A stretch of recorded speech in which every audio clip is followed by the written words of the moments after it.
ताज़ा तरीन अपलोड्स की नोटिफिकेशन हासिल करने के लिए हमारे चैनल को सब्सक्राइब करें और साथ में दिए गए घंटी के निशान को दबाना ना भूलें। The people offered a liberal price, but the foresters would not accept it and returned it, adjuring them by Shri Ramji's love to take it back.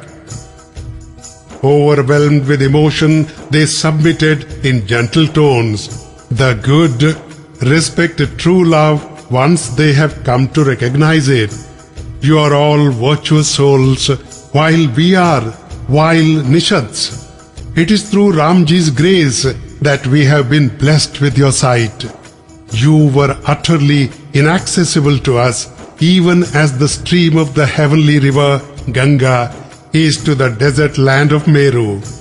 The all-merciful Ramji has showered his grace on the Nishad chief, a king's kith and kin, and subjects too should share his disposition. Bearing this in mind, shake off all scruple and recognizing our affection, show your grace to us. And in order to oblige us, do accept fruits, grass and shoots from us. You have come to this forest as our welcome guests. But we are not lucky enough to be fit for any service to you. What can we offer you, noble sirs? Fuel and leaves are the only tokens of Kirata's friendship, and our greatest service is that we do not steal and remove your utensils and clothes. We are unfeeling creatures, taking others' life, and are cooked by nature, wicked, evil-minded, and low-born. Our days and nights are spent in sinful pursuits, and yet we have no cloth to cover our loins and get no food enough to fill our belly. How could we possibly have ever dreamt of entertaining pious sentiments but for the virtue of having seen the delighter of the Raghus?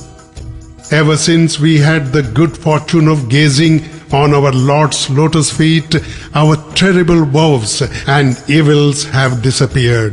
The citizens were overwhelmed with emotion to hear these words and began to extol the good fortune of those foresters. All began to extol the good fortune of the foresters and address them in terms of endearment. Everyone rejoiced to hear their talk and behold their polite manners, as well as their devotion to the feet of Sita ji and Ramji.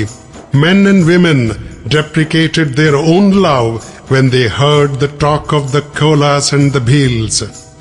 It was through the grace of Shri Ramji, the jewel of Raghu's line, says Tulsidas ji, that a block of iron floated with a boat loaded on it. Day after day, all the people roamed through every quarter of the forest in great delight, even like frogs and peacocks, reinvigorated by the first shower of the rains. The men and women of the city remained deeply immersed in love. Days passed like a moment to them. Sita ji, assuming as many forms as she had mothers-in-law, waited on each with equal attention. No one but Ramji knew the mystery behind it, for all delusive potencies form part of Sita ji's delusive power.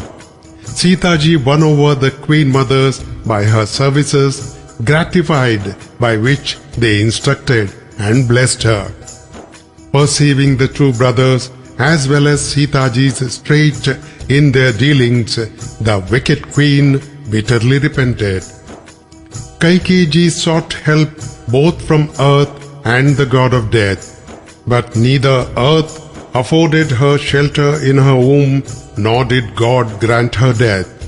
It is well known by popular tradition as well as through the Vedas, and the sages too declare that those who are hostile to Ramji find no resting place even in hell.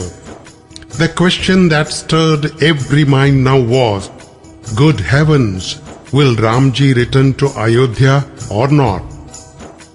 Bharat had no sleep by night nor appetite by day, perturbed as he was by a pious anxiety Even as fish sunk in a shallow marsh is worried by paucity of water, disguised as mother, it was fate that wrought this mischief. Even as a crop of paddy ripening for the harvest may be visited by some pest, how can Shri Ramji's coronation be accomplished? I can hit upon no device to secure this. He would certainly return in obedience to the Guru's commands, but the sage will ask Shri Ramji to return only when he knows that the latter will like it. The Lord of Raghus would return even at the bidding of his mother, but will Shri Ramji's mother ever insist on it? As for myself, I am only his vassal and as such count for nothing. On top of it, I have fallen on evil days and providence is against me. If I assert my own will, it would be a grievous sin.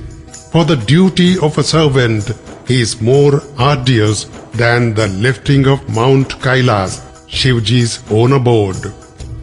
Bharat could not decide upon any one device, and he spent the whole night in speculation.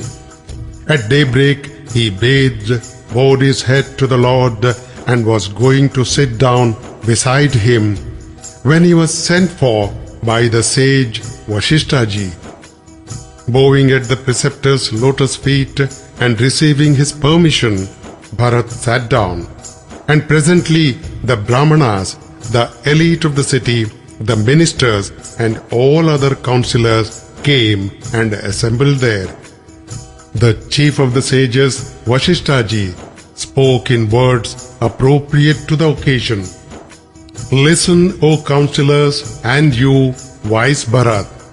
The son of the solar rays, King Ramji, is a champion of righteousness and the Almighty Lord dependent on none but himself. Shri Ramji is true to his word and maintains the standard of morality set up by the Vedas. His very advent is a source of blessing to the world. Obedient to the commands of his preceptor and parents, he crushes the armies of the wicked and is friend of the gods. Propriety of behavior, love, the highest object of life, and worldly interests. No one knows these aright as Ramji does. Brahmaji, the creator, Hariji, the preserver, and Haraji, the destroyer of the universe, the moon god, the sun god, and the guardians of the various quarters, Maya, the deluding potency of God, Jiva, the individual soul, the various forms of karma, the residue of actions, and the time spirit, Sesha, the lord of serpents, the rulers of the earth, and whatever other powers there are, and even so the accomplishments of yoga extolled in the Vedas and other scriptures, ponder in your heart and consider well Shri Ramji's commands exercise their authority over all. If we carry out Shri Ramji's orders and respect his wishes, it will be well for us all. Ponder this, O wise men, and do that which you all unanimously resolve upon. Shri Ramji's coronation will be delightful to all. That is the only cause which is conducive to good luck and joy. In what way can the Lord of Raghus be prevailed upon to return to Ayodhya? Ponder this and tell me, so that we may adopt the same device. Everyone listened with reverence to the sage's speech, surcharged as it was with prudence and spiritual wisdom, and salutary from the worldly point of view as well. But no answer was forthcoming. The people were dumbfounded. Then Bharat bowed his head with the joined palms, began as follows. The solar race has produced many a king, each one far greater than the rest. For the birth of all father and mother are responsible. whereas it is God who dispenses the good or evil fruit for their actions. Your benediction, as all the world knows, wipes out sorrow and confers all blessings. As for myself, my Lord, you thwarted the course of providence. No one can alter what you have resolved upon. And yet, you ask advice of me at this juncture. All this is my misfortune. The Guru's heart overflowed with love when he heard these affectionate words. What you have said is no doubt true, my child, but it is all due to Shri Ramji's grace. He who is hostile to Ramji can never dream of success.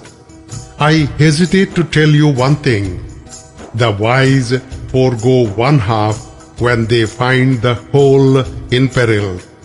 You two brothers, Shatrughan and yourself, retired to the woods while Lakshman, Sita ji and the Lord of Raghus may be sent back. The two brothers, Bharat and Shatrughan, rejoiced to hear these agreeable words. Their whole frame was filled with excess of joy. They were pleased at heart, and a glow irradiated their body as though King Dasharath ji had come to life again, and Ramji had been crowned king.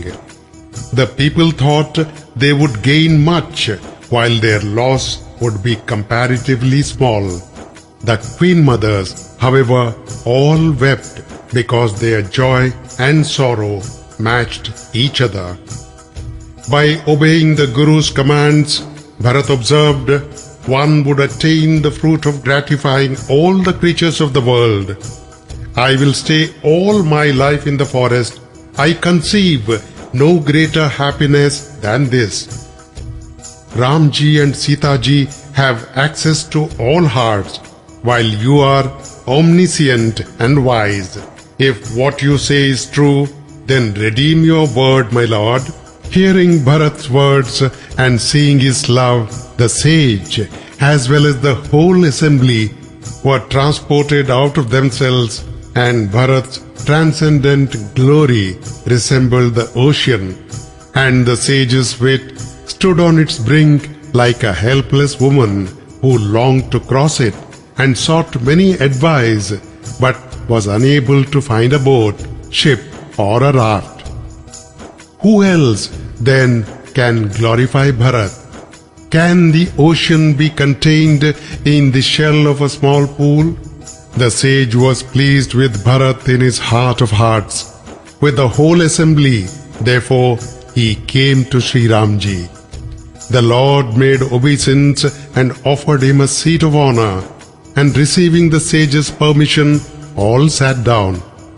The great sage then spoke in well-considered phrases appropriate to the time, place, and circumstances. Listen, Ram, you are omniscient and wise, and a storehouse of piety, prudence, virtue, and knowledge. You dwell in the heart of all, and know our good and evil intentions. Tell us, therefore, the way in which the citizens, your mothers, and Bharat too may be benefited. The afflicted never speak with forethought. A gambler sees his own game. On hearing the sage's words, the Lord of Raghus replied, My lord, the remedy lies in your own hands. Everyone will be benefited by meeting your wishes, carrying out your behests, and gladly acclaiming them. In the first place, whatever orders and instructions are given to me, I will reverently carry them out. Then, my lord, whoever receives any order from you will fully devote himself to your service, said the sage. What you have said, Ram, is true, but Bharat's love has robbed me of my wits. That is why I say again and again, my judgment has been enthralled by Bharat's devotion. To my mind, Shivji be my witness, whatever you do with due to deference to Bharat's wishes will be all for good. Listen with attention to Bharat's humble submission and then think over it. Again, sifting the worldly point of view and the conclusions of holy men as well as of the political science and the Vedas, do what they enjoin upon you. Sri Ramji was particularly delighted at heart to see the Guru's affection for Bharat. Knowing Bharat to be a champion of virtue and his servant in thought, word and deed, he spoke words that were sweet, soft and delightful and harmonized with Guru's commands.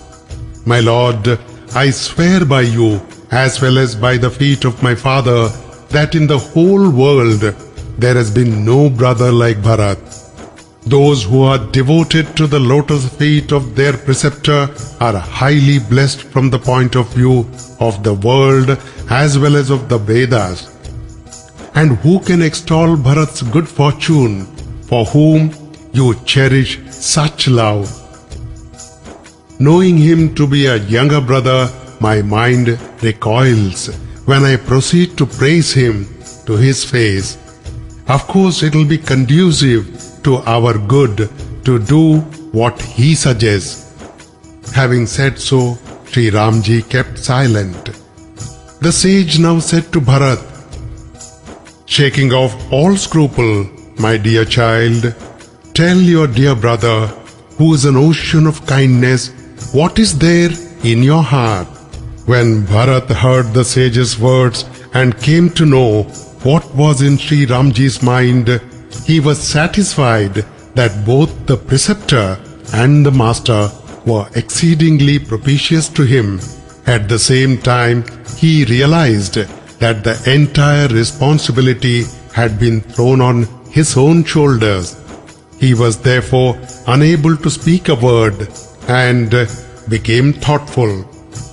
With his body thrilling all over, he stood in the assembly and tears of love gushed forth from his lotus eyes. The Lord of Sages has already said what I had to say. Beyond that, I have nothing to submit. I know the disposition of my master, who is never angry, even with the offender. To me, he has been particularly kind and affectionate. I have never seen frown even in play. Even from my infancy, I never left his company, and at no time did he damp my spirits. I have realized in my heart the benevolent ways of my Lord, who would have me win a game even though I had lost it. Overcome by affection and modesty, I too never opened my lips before him, and my eyes that have been thirsting through love for his sight have not been sated to this day. But fate could not bear to see me treated with fondness. In the disguise of my vile mother, God created a cleft between us. It does not behove me today to say even this, for who has come to be recognized as good and innocent on the basis of his own estimation. To entertain the thought that my mother is wicked while I am virtuous and upright is itself tantamount to 1,000,000 evil practices. Can an ear of the kodo plant yield good rice, and can a dark bivalve shell produce a pearl? Not a tinge of blame attaches to anyone, even in a dream. My ill luck is unfathomable like the ocean. In vain did I torment my mother by taunting her without estimating the consequences of my own sins. I have mentally surveyed all possible avenues, but feel frustrated. There is only one hope of my salvation. Your Holiness is my preceptor, while Sita ji and Ram ji are my masters. From this I presume that all will be well in the end. In this concourse of holy men, in the presence of my preceptor and master, and in this holy place I speak in good faith. Whether there is any love in my heart or it is all simulation, and whether what I say is true or false, is known to the sage as well as to the Lord of Raghus. The whole world will bear witness, on the one hand, to the king having died as a result of his uncompromising love, and to my mother's evil intent on the other. The queen mothers are in such distress that one cannot bear to look at them, while the men and women of the city are burning with deep agony. I have heard and realized that I am the root of all trouble, and I have accordingly endured all suffering. To crown all, when I heard that, clad in hermit's robes and accompanied by Lakshman and Sita ji, the Lord of Raghus proceeded to the woods on foot and without shoes. God Shankar ji be my witness, I survived even that blow. On top of it, when I witnessed the Nishat's love, my heart, which is harder than adamant, refused to break. And now I have seen all with my own eyes, and so long as I live, my stupid soul will subject me to all kinds of suffering. What shall I say of Ramji, Lakshman and Sita ji, at whose sight even snakes and scorpions on the road forget their virulent poison and irrepressible anger? On whom else then should province inflict severe pain, if not on the son of Kaikeyi ji, who looked upon these very Ramji, Lakshman and Sita ji as her enemies? On hearing the excellent and most impassioned speech of Bharat, which was full of agony and love, humility and prudence, every one was plunged in sorrow, and the assembly became sad, as if a bed of lotuses was smitten by frost. The enlightened sage comforted Bharat by narrating old legends of various kinds, and the delighter of Raghus, who was a veritable moon to the lily-like solar rays, spoke words which were meet and proper. You feel humiliated in spirit for nothing, my dear brother. Know that the destiny of souls lies in the hands of God. To my mind, men of holy reputation in all these three spheres of creation and belonging to the past, present and future are pygmies before you, my darling. He who attributes malevolence to you, even in his heart, will be ruined in the world as well as in the next. As for Mother Kaikeyi ji, they alone blame her, who have waited neither on the Guru nor on assemblage of holy men. With the very invocation of your name, all sins and error and all the hosts of evil will be obliterated. Nay, it will bring in its train fair renown in this world and happiness hereafter. With Lord Shivji as my witness, I speak the truth in good faith, Bharat. The earth is being sustained by you. Pray do not indulge in wrong hypotheses about yourself for nothing, my darling. Hatred and love cannot be disguised even if one tries to conceal them. Birds and beasts draw close to hermits while they run away at the very sight of the hunter who torments them. Even beasts and birds can distinguish between a friend and a foe, to say nothing of the human body, which is a storehouse of virtue and knowledge. I know you full well, my dear brother, but what am I to do? There is great perplexity in my mind. The king, our father, you know, kept his word and abandoned me. Nay, he gave up his life in order to keep his vow of love.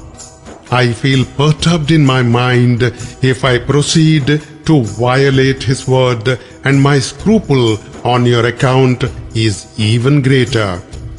On top of it, my preceptor has given his command to me. In any case, I am prepared to do precisely what you suggest. With a cheerful heart and shaking off all scruple, tell me what to do, and I will accomplish it this very day." The assembly rejoiced to hear these words of Shri Ramji, the chief of Raghu's line, who was ever true to his word. Indraji, the king of celestials, and the host of other gods trembled with fear and felt perturbed at the thought that their whole scheme was going to miscarry. They were completely at a loss what to do. At last, they mentally approached Shri Ramji for protection. Again, they deliberated with one another and said that the Lord of Raghus was under the spell of the devotion of his devotees. Remembering the story of Ambrish and Durvasa, the gods as well as their lord Indraji became utterly despondent. In the past too, the gods suffered for a long time, till at last it was Prahlad who revealed Lord Narsimha. Bearing their head, they whispered into one another's ear, "The gods' interest now lie in Bharat's hands. We see no other remedy, O gods. Our only hope is that Sri Ramji acknowledges the services rendered to his noble servants. Do you all therefore invoke with a loving heart to Bharat, who has won over Sri Ramji by his goodness and amiability." When the preceptor of the gods, the sage Brahaspati ji, heard of the god's intention, he said, "Good, your luck is great. Devotion to Bharat's feet is the root of all choice blessings in this world.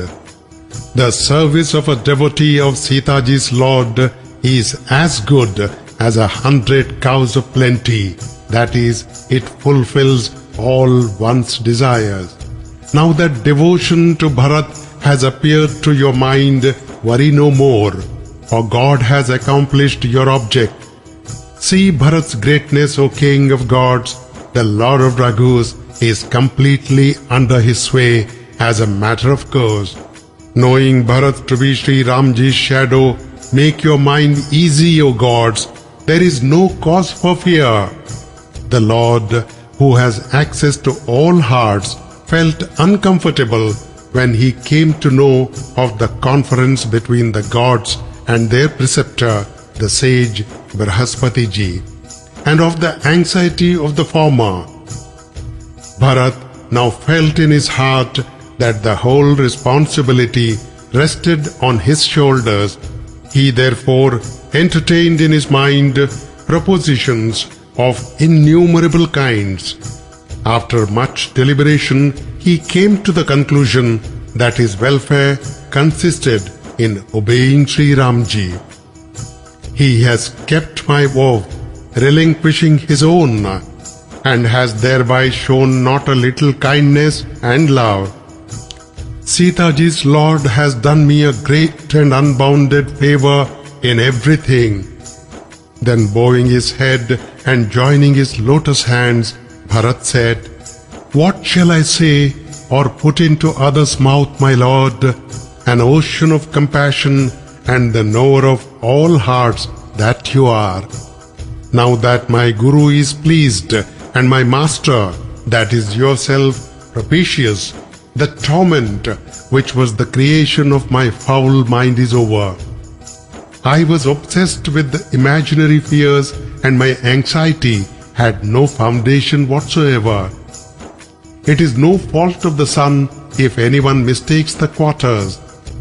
My own ill luck, my mother's perversity, the odd ways of providence and the cruelty of fate all conspired with the avowed object of ruining me.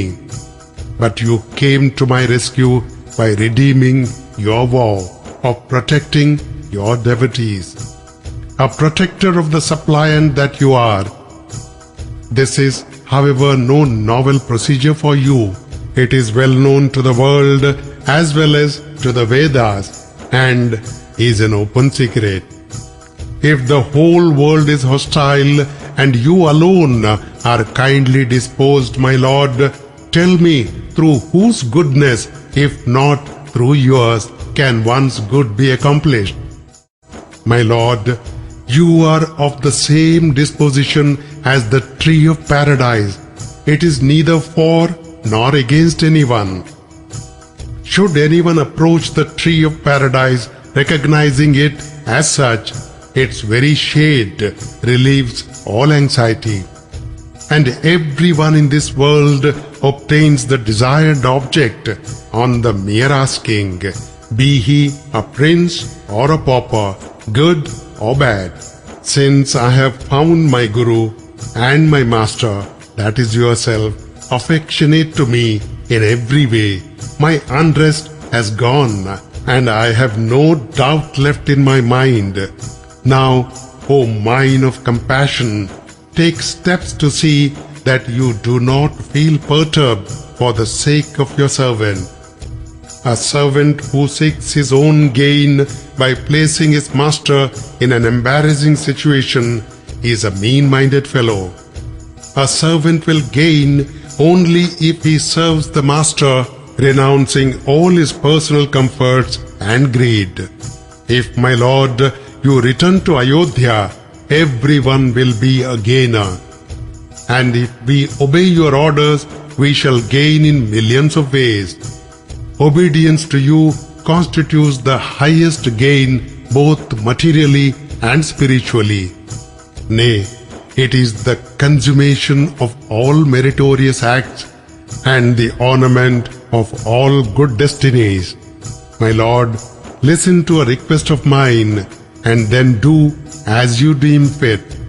I have brought with me, duly arranged, all the requisites for the coronation ceremony. Kindly have it brought into use, my lord, if it so pleases you. Send me into exile with my younger brother Shatrughan, and let everybody feel secure under your protection.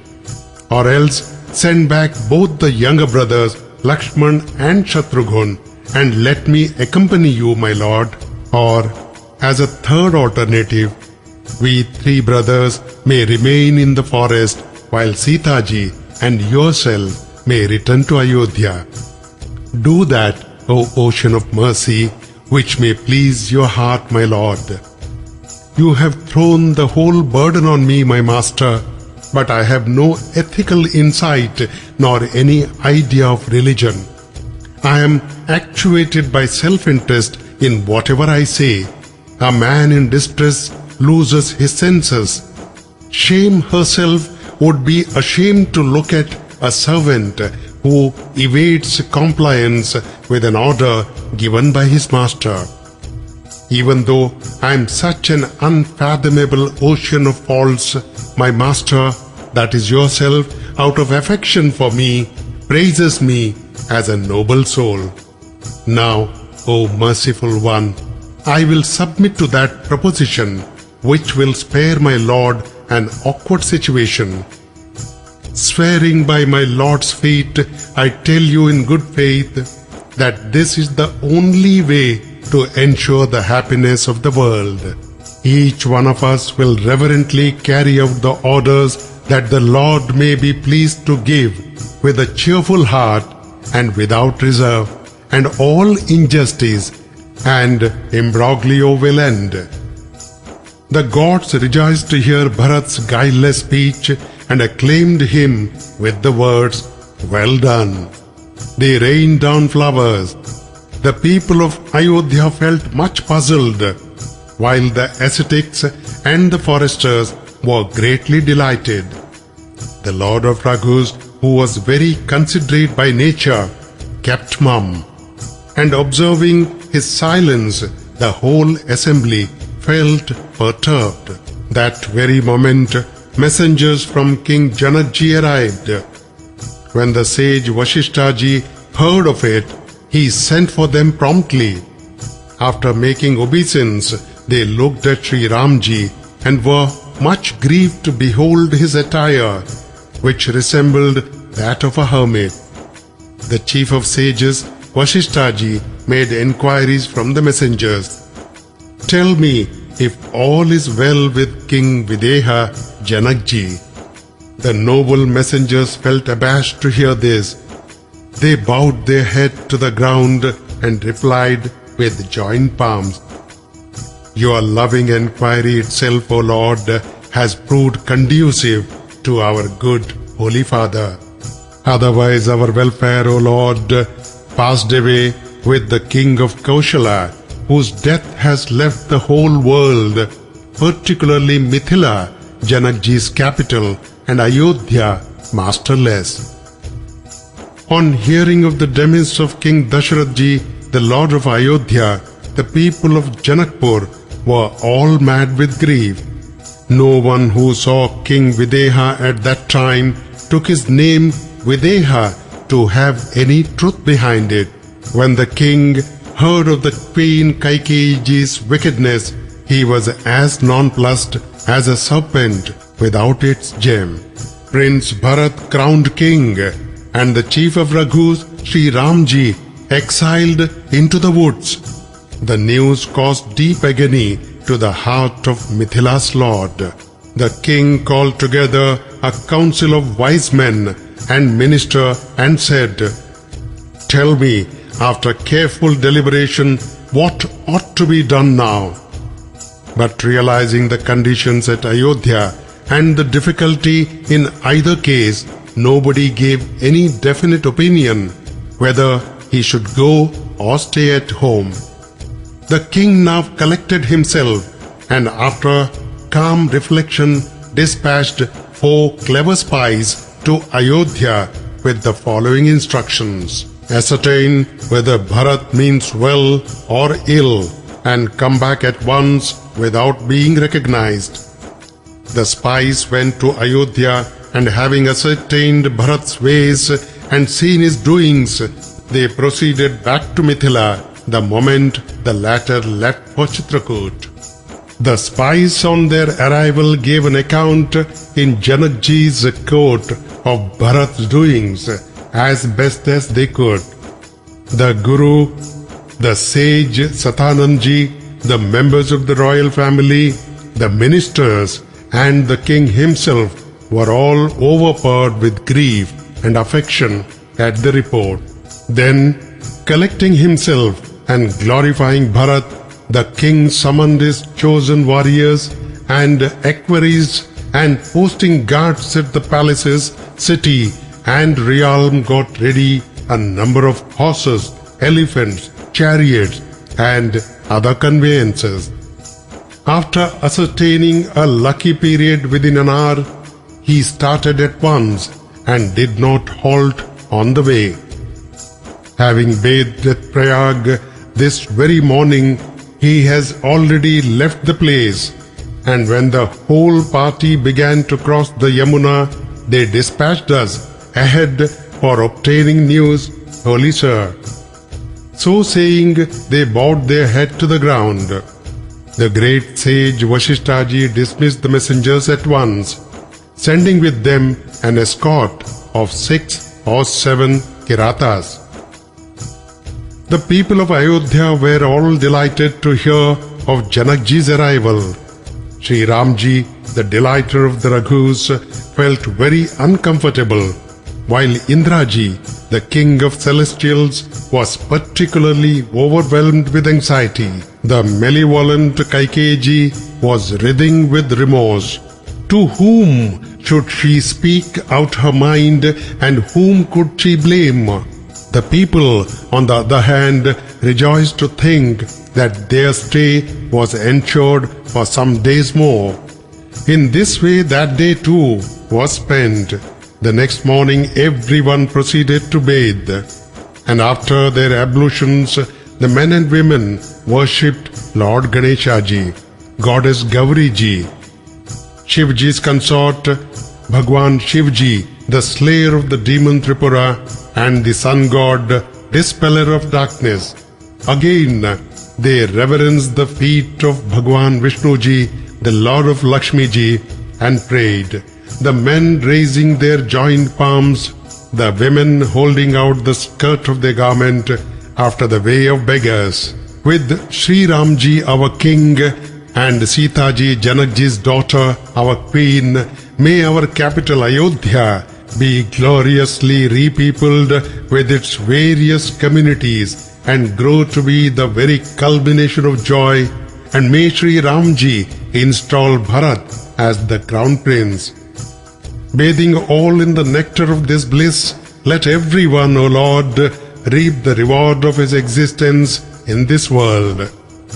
May Shri Ramji rule over this city, assisted by his guru, counselors and brothers, and may we die in Ayodhya with Shri Ramji as still our king. This was what everyone asked in prayer. Hearing the affectionate words of the citizens, even enlightened sages talked despairingly of yoga, asceticism and dispassion. Having thus performed their daily devotions, the citizens made obeisance to Shri Ramji with a thrill of joy.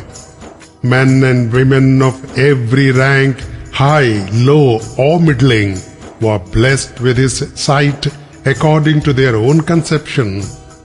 Shri Ramji scrupulously honored all, and everyone praised the storehouse of compassion in the following words. From his very boyhood, it has been Shri Ramji's wont to observe the rules of propriety, duly recognizing the love one cherishes towards him.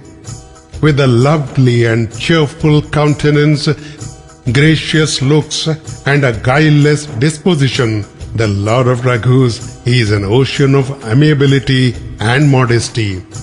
Thus recounting the virtues of Shri Ramji, they were all overwhelmed with emotion and began to extol their good fortune.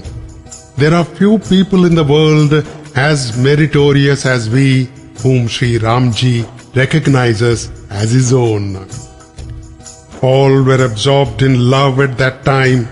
Presently, on hearing of the approach of King Janakji, the Lord of Mithila, Shri Ramji, who was a veritable sun to the lotus-like solar rays, and the whole assembly rose in a hurry to receive him. The Lord of Raghus led the way, accompanied by his younger brothers, the minister Sumantra, the Guru Vashisth ji, and the citizens. The moment the Lord of Janakji espied the great hill of Kamadnath, he made obeisance to it and dismounted from his car. Seized as they were with a longing and eagerness to see Shri Ramji, none of the party felt the least toll or hardship of the journey. For their mind was with the chief of Raghus and Vaidehi, Janakji's daughter.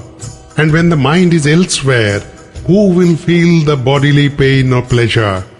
In this way, Janakji came advancing with his party, their mind intoxicated with love. When the two parties drew near and saw one another, they were overwhelmed with love and began to exchange greetings with due respect. King Janakji proceeded to adore the feet of the hermits who hailed from Ayodhya, while Shri Ramji, the delighter of the Raghus, made obeisance to the sages who accompanied Janakji. Shri Ramji and his younger brothers then greeted the king, their father-in-law, and led him with the whole party to his hermitage. Shri Ramji's hermitage was an ocean, as it were, overflowing with the sacred water of quietism, while the host that accompanied Janakji was, as it were, a river of pathos, which the Lord of Raghus was now conducting to the ocean of his hermitage. The river flooded the banks of wisdom and dispassion, and was joined in its course by tributary streams and rivulets in the form of sorrowful utterances. Sighs and lamentations severely represented the waves and the wind that uprooted the stout tree of fortitude standing on its banks.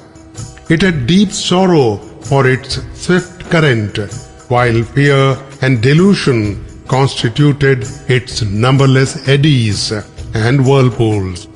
Boatmen in the form of the learned waited with big boats in the form of their learning, but they were unable to row them because they had no idea of its depth. The kolas and kiratas that roamed about in the woods were the poor wayfarers who had lost heart at the sight of the turbulent stream and stood aghast. When the stream joined the ocean of the hermitage, the latter too surged up as it were with emotion. The two royal hosts were so excited with grief that they had no sense, fortitude or shame left. Extolling King Dasharatha Ji's comeliness of form, goodness and amiability, they all wept and were plunged into an ocean of woe. Plunged into an ocean of grief, the men and women lamented in great anguish. They all angrily, reproachfully exclaimed, "Alas, what has cruel fate done?"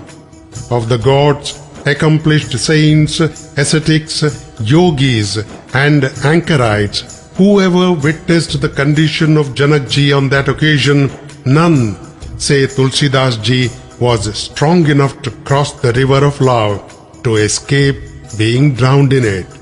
Here and there, the great sages admonished people in numberless ways, and the sage Vashisth Ji said to Videha, "Be consoled, O king. Can the darkness of infatuation and attachment ever approach King Janak Ji, the son of whose wisdom drives away the night of metempsychosis and the rays of whose speech delight the lotus-like sages? That he too was plunged in grief shows the triumph of the affection he bore for his daughter Sita and her lord Shri Ram Ji. According to the Vedas, there are three types of embodied soul: human beings in the world, the sensual, the seeker, and the wise who have attained perfection in the form of God realization. Of all these, he alone is highly honored in an assembly of holy men, whose heart is sweetened by love for Shri Ram Ji. Wisdom without love for Shri Ram Ji is imperfect like a vessel without the helmsman. The sage Vashisth Ji admonished King Videha in many ways, and now all the people bathed at the ghat associated with the name of Shri Ram Ji, who generally bathed and said his prayers there. All the men and women were so overwhelmed with grief that the day passed without anyone taking a drop of water. Even the cattle, birds and deer remained without food, to say nothing of Shri Ram Ji's near and dear ones. At daybreak, both King Janak Ji, the lord of the Nimis, and Shri Ram Ji, the lord of Raghus, bathed with all their retinue and sat under the banyan tree, sad at heart and wasted in body. The Brahmanas who hailed from King Dasharatha Ji's capital Ayodhya, as well as those who came from King Janak Ji's capital Mithila, and even so Vashisth Ji, the preceptor of the solar race, and Satyanan Ji, the family priest of King Janak Ji, who had explored the way to worldly prosperity as well as the path leading to the blessedness, gave discourse on many a topic, including religion, ethics, dispassion, and saving knowledge.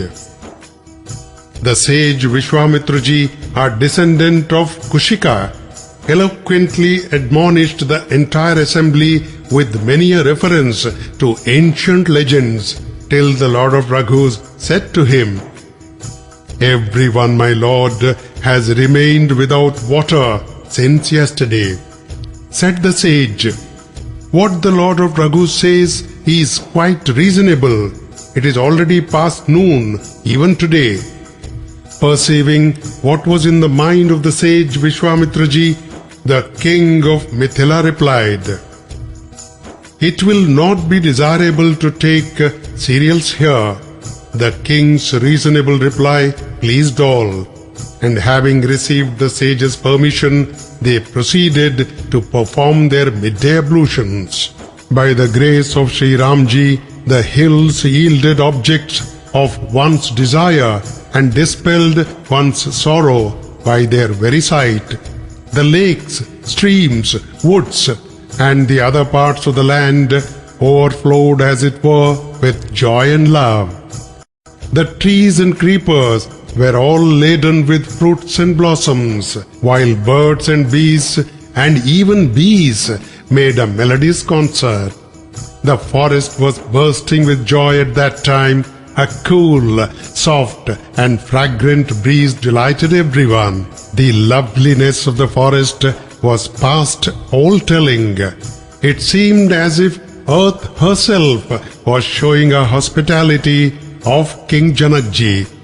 In the meantime, all the citizens finished their ablutions, and receiving the permission of Shri Ramji, King Janakji, and the sage Vashishthaji, they gazed with love on the many noble trees and began to encamp here and there, while leaves, fruits, roots, and bulbs of every description, pure, lovely, and delicious as ambrosia, were sent to all in basketfuls, with due courtesy by Vashishthaji, Shri Ramji's preceptor.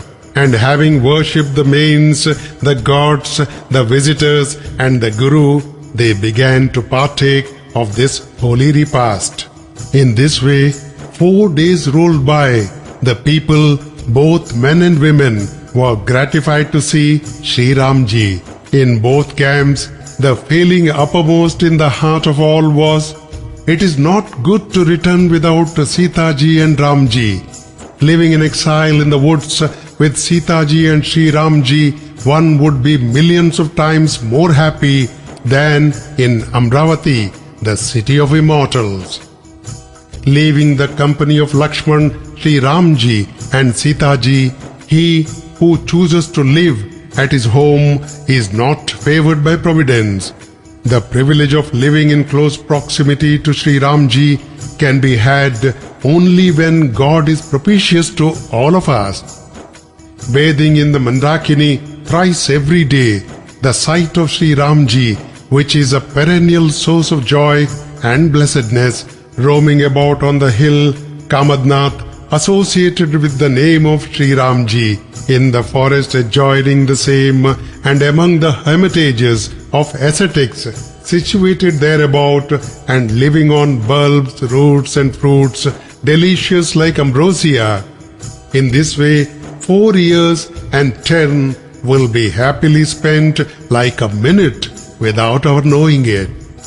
We do not deserve this happiness, all exclaimed. Our luck is not like that. Such was the natural and spontaneous devotion to Shri Ramji's feet in both the camps. In this way, all indulged in their own fancy. Their affectionate words was so charming to hear.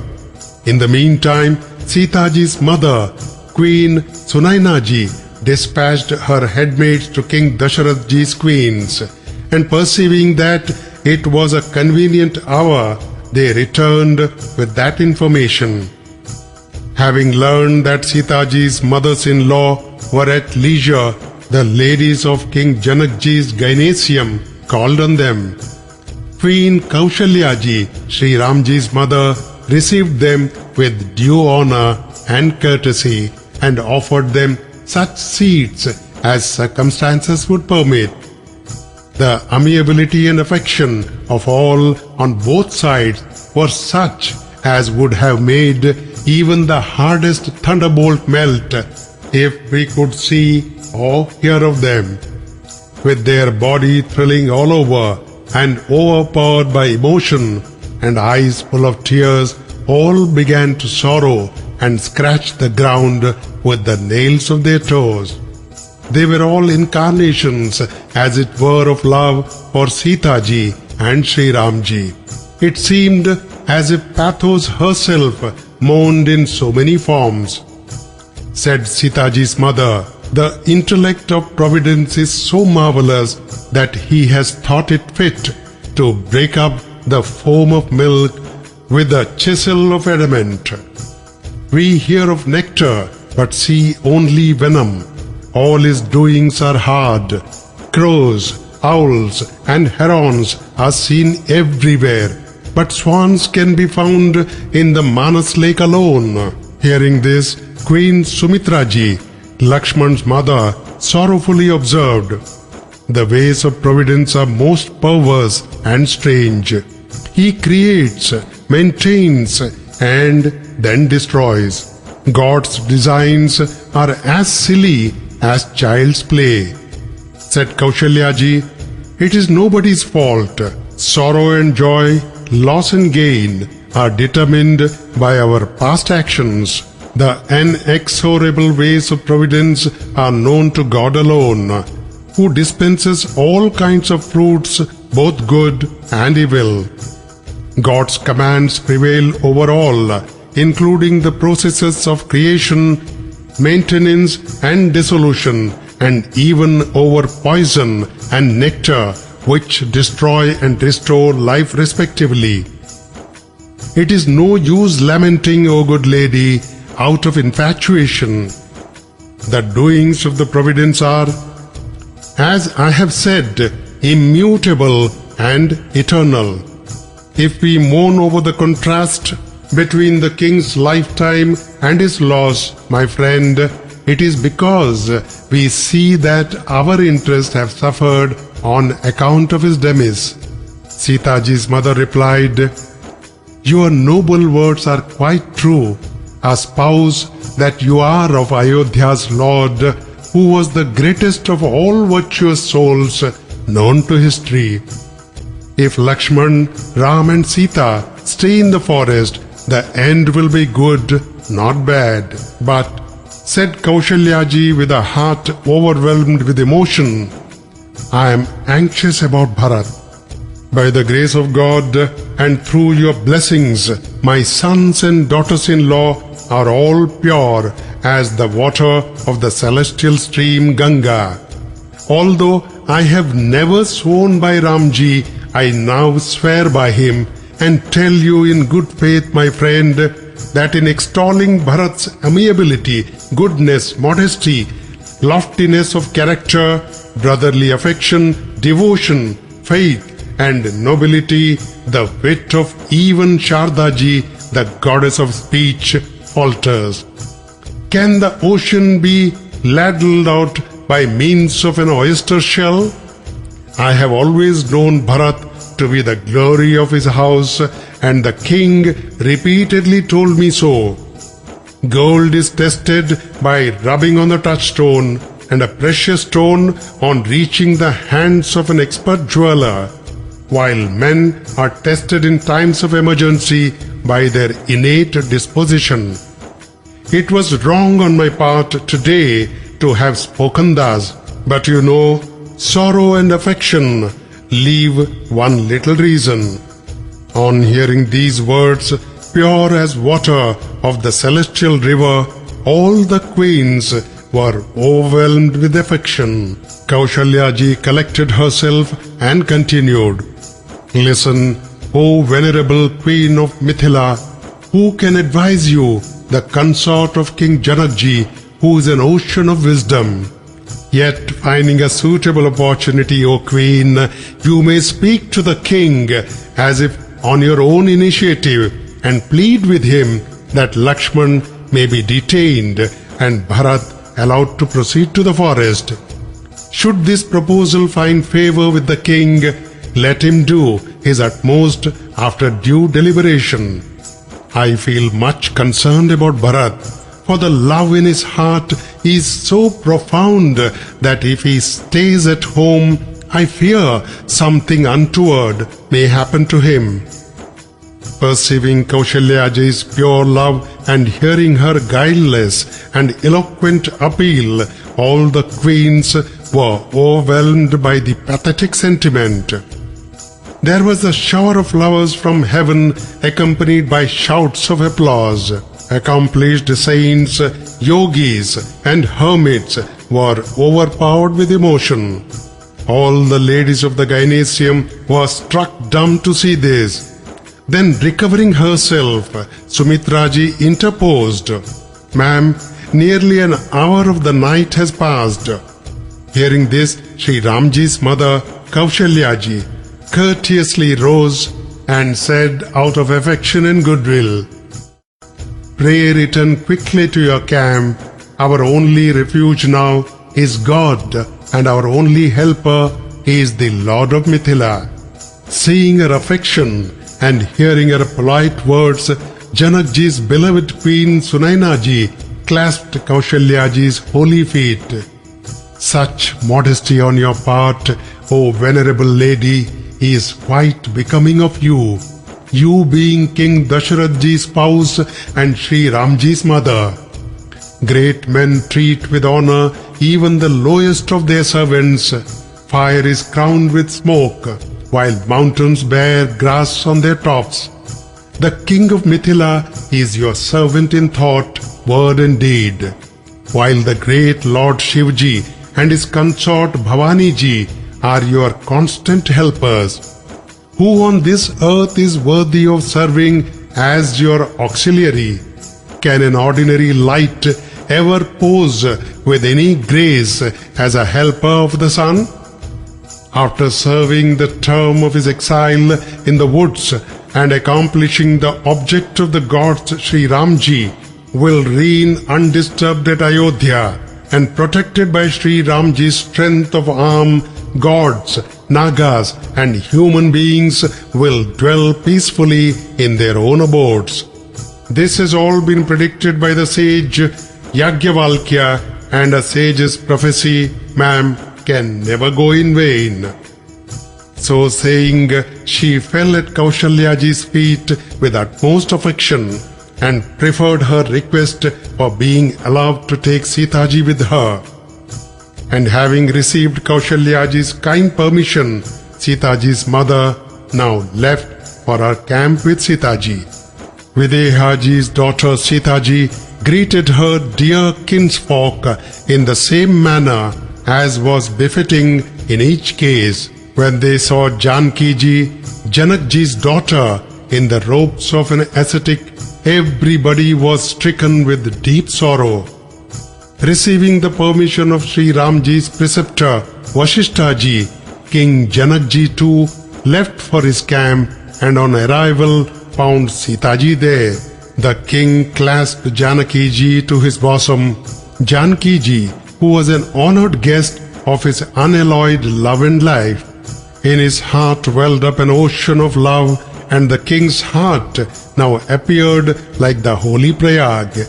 The immortal banyan tree in the shape of affection for Sitaji was seen growing with the divine babe of love for Shri Ramji's adorning its top. The long-lived sage Markandeyaji, in the shape of King Janakji's wisdom, was greatly bewildered and was just going to be drowned when lo, he found his support in the divine babe and was saved. Really speaking, it was not that Videha's wit was lost in the infatuation. It was the triumph of the affection he bore for Sitaji and the chief of Raghus. Overcome by the affection of her parents, Sitaji too was deeply moved to control herself. But realizing the awkward moment and her noble duty, Earth's daughter recovered herself. When King Janakji beheld Sitaji in the robes of a hermitess, he was overwhelmed with love and was highly gratified. "Daughter, you have brought sanctity to both the houses, that is, my house and the house of your husband. Everyone says your fair renown has illumined the whole world. The river of your fame outshone the celestial stream Ganga, in that it has penetrated not only one solar system but millions of universes. While the Ganga has, in the course of its career, exalted only 3 places. The river of your fame has added to the glory of numerous congregations of holy men. Even though her father made these flowery yet truthful remarks out of affection for her, Sita ji was drowned, as it were, in a sea of bashfulness. Her parents pressed her to their bosom once more and gave her good and salutary advice and blessing. Sita ji did not speak, but felt uncomfortable in her mind because she thought that it was not good to remain with her parents overnight. Reading her mind, the queen Sunaina ji made it known to the king, her husband, and both admired in their heart her modesty and noble disposition. Meeting and embracing Sita again and again, they politely allowed her to depart, and availing herself of this opportunity, the clever queen eloquently told the king all about Bharat's condition. When the king heard of Bharat's conduct, which was rare as a combination of gold with fragrance or as a nectar extracted from the moon, the king closed his tearful eyes, and a thrill ran through his body as he broke out into ecstatic praises of his bright glory.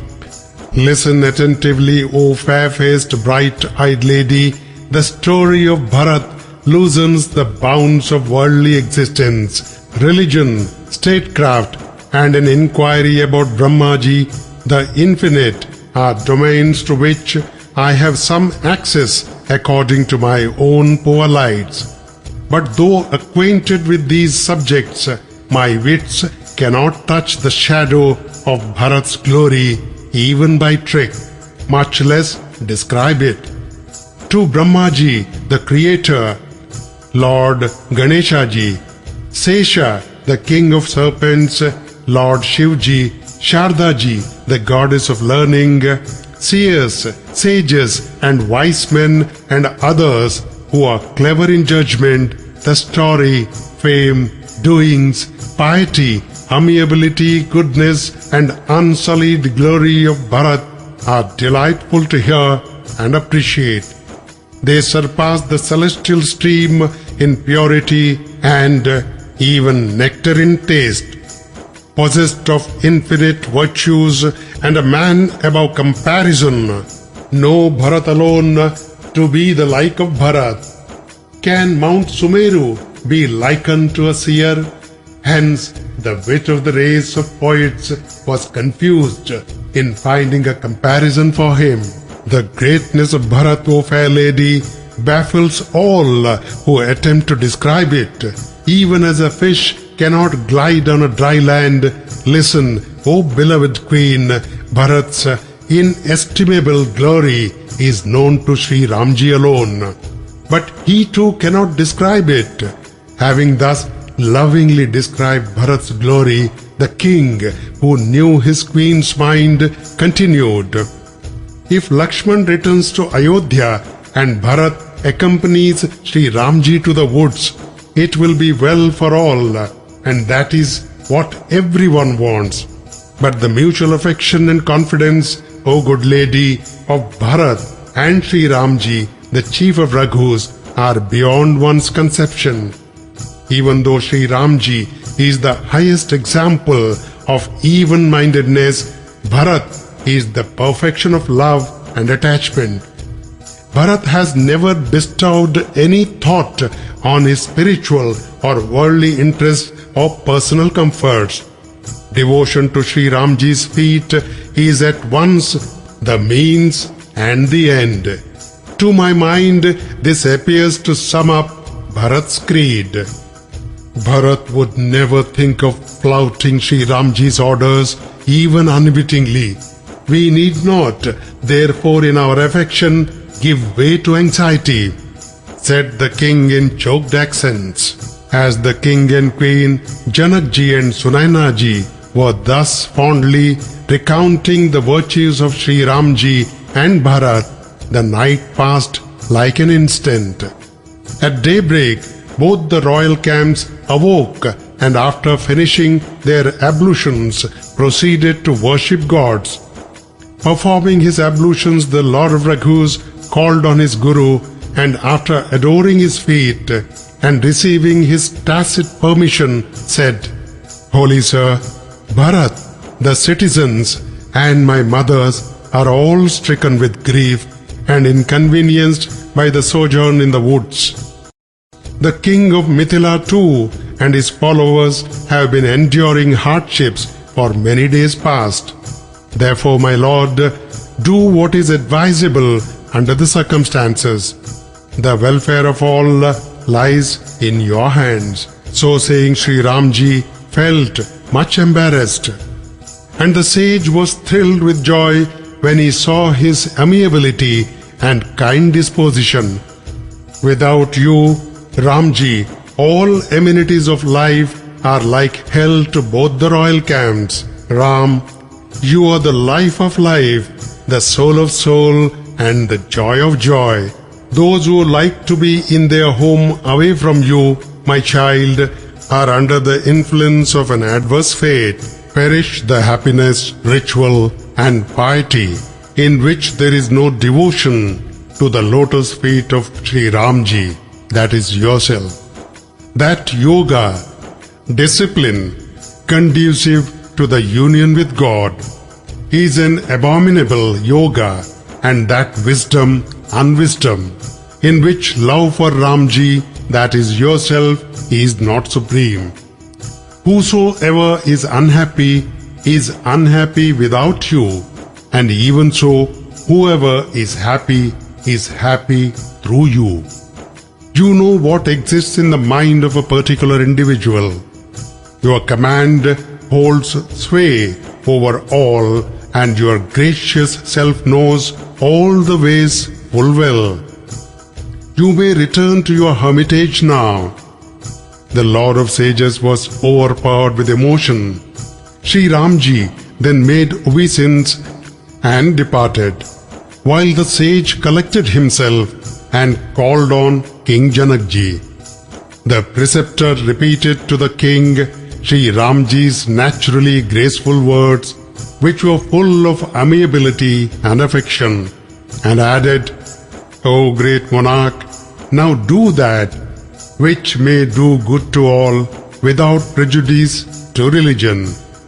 O king, you are a storehouse of wisdom, clever, pious, and staunch in upholding the cause of virtue. Who save you is able at the present moment to find a way out of this impasse?" Janakji was overwhelmed with emotion on hearing the sage's word. His wisdom and dispassion themselves shrunk away from him when they saw his condition. Faint with love, he seasoned to himself, "I have not done well in coming over to this place." King Dasharathji no doubt told Shri Ramji to proceed to the woods, but at the same time he demonstrated the love he bore towards his beloved son. "As for ourselves, we shall now send him from this forest to another and return in triumph, glorifying over our wisdom." Seeing and hearing all this, the ascetics, hermits, and the Brahmanas were overwhelmed with emotion. Realizing the situation, the king took heart and proceeded with his followers to see Bharat, while the father came ahead to receive him and gave him the best seat available in the circumstances. "Dear Bharat," said the king of Thirat, "you know the disposition of Shri Ramji, the hero of Raghu's line. Shri Ramji is true to his vow and devoted to his duty. He respects the feelings and affection of all. It is no account of this consideration for others' feelings that he has to suffer mental torture. Now give me your final word so that the same may be communicated to him." When Bharat heard these words, a thrill ran through his body and his eyes filled with tears. Imposing a great restraint upon himself, he said, "My lord, you are dear and worthy of respect to me as my own father, and as regards my family preceptor, the sage Vashisth ji, my own parents are not so benevolent to me as he is. Here is an assembly of sages like Vishwamitra ji, as well as of ministers, and today you too, an ocean of wisdom, are present in our midst. Know me to be a mere child and an obedient servant, and instruct me accordingly, my master. To think that you should seek my advice in this assembly of wise men and at this holy place, yet if I keep mum, I shall be considered black of heart, and if I speak on this occasion, it will be sheer madness on my part. Nevertheless, I have the impudence to say something. Therefore, pray forgive me, Father, knowing that providence is against me. It is fully recognized in the Tantras, Vedas and Puranas, and all the world knows that the duty of a servant is hard indeed. Duty to a master is incomplete without selfishness. Hatred is blind and love is not discreet. Therefore, knowing me to be a dependent, and with due deference to Shri Ramji's wishes, and consistent with his duty and sacred vow, pray do that which all approve and is good for all, recognizing the affection everyone bears for him." On hearing Bharat's words and observing his disposition, King Janak ji and his followers applauded him. Easily intelligible, yet incomprehensible, soft and sweet, yet hard, pregnant with a vast meaning, though too concise, his mysterious speech was as baffling as the reflection of one's face seen in a mirror, which cannot be grasped even though the mirror be held in one's own hand. King Janak ji, Bharat, the sage Vashisth ji, and the whole assembly called on Shri Ramji, who delights the gods even as the moon brings joy to the lilies. On hearing this news, all the people were overwhelmed with anxiety, even as fish on coming in contact with the water of the first shower of the monsoon. The gods first observed the condition of the family preceptor, the sage Vashisth ji, and next watched the great affection of Sri Videha, and then they beheld Bharat, the very incarnation of devotion to Sri Ramji. Seeing all this, the selfish gods felt unnerved and lost heart. When they saw everyone full of love for Sri Ramji, the gods were immensely perturbed. Sri Ramji is full of love and consideration for others' feelings. Indraji, the Lord of Celestials, sorrowfully said, "Therefore, combine to contrive some underhand plot, all of you, or else we are doomed." The gods invoked Goddess Shardaji and praised her. They said, "O Goddess, we celestials have sought refuge in you. Pray, protect us. Change Bharat's mind by exerting your Maya, deluding potency, and preserve the heavenly race from ruin by taking them under the cool shade of some deceptive trick." When the wise goddess heard the god's prayer, she understood that selfishness had robbed them of their senses, and accordingly replied, turning towards Indraji in particular, "You ask me to alter Bharat's mind? It is a pity you cannot see Mount Meru even though you possess 1,000 eyes. The Maya, deluding potency, even of Brahmaji the creator, Hariji the preserver, and Haraji the destroyer of the universe, exceedingly powerful as it is, cannot even face Bharat's reason. And yet you ask me to prevent it? What can the moonlight steal away the sun? Bharat's heart is the abode of Sita ji and Shri Ram ji. Can darkness enter where the sun shines? So saying, Goddess Sharda ji returned to Brahmaji's heaven, leaving the gods as distressed as the Chakravaka bird at night. The gods, who were selfish by nature and malicious at heart, laid an ill-conceived plot, and weaving a powerful net of deceptive artifice, set up a wave of fear, confusion, ennui, and vexation among the people of Ayodhya. Having started the mischief, the Lord of Celestials thought within himself that the success and failure of his plans lay in Bharat's hands.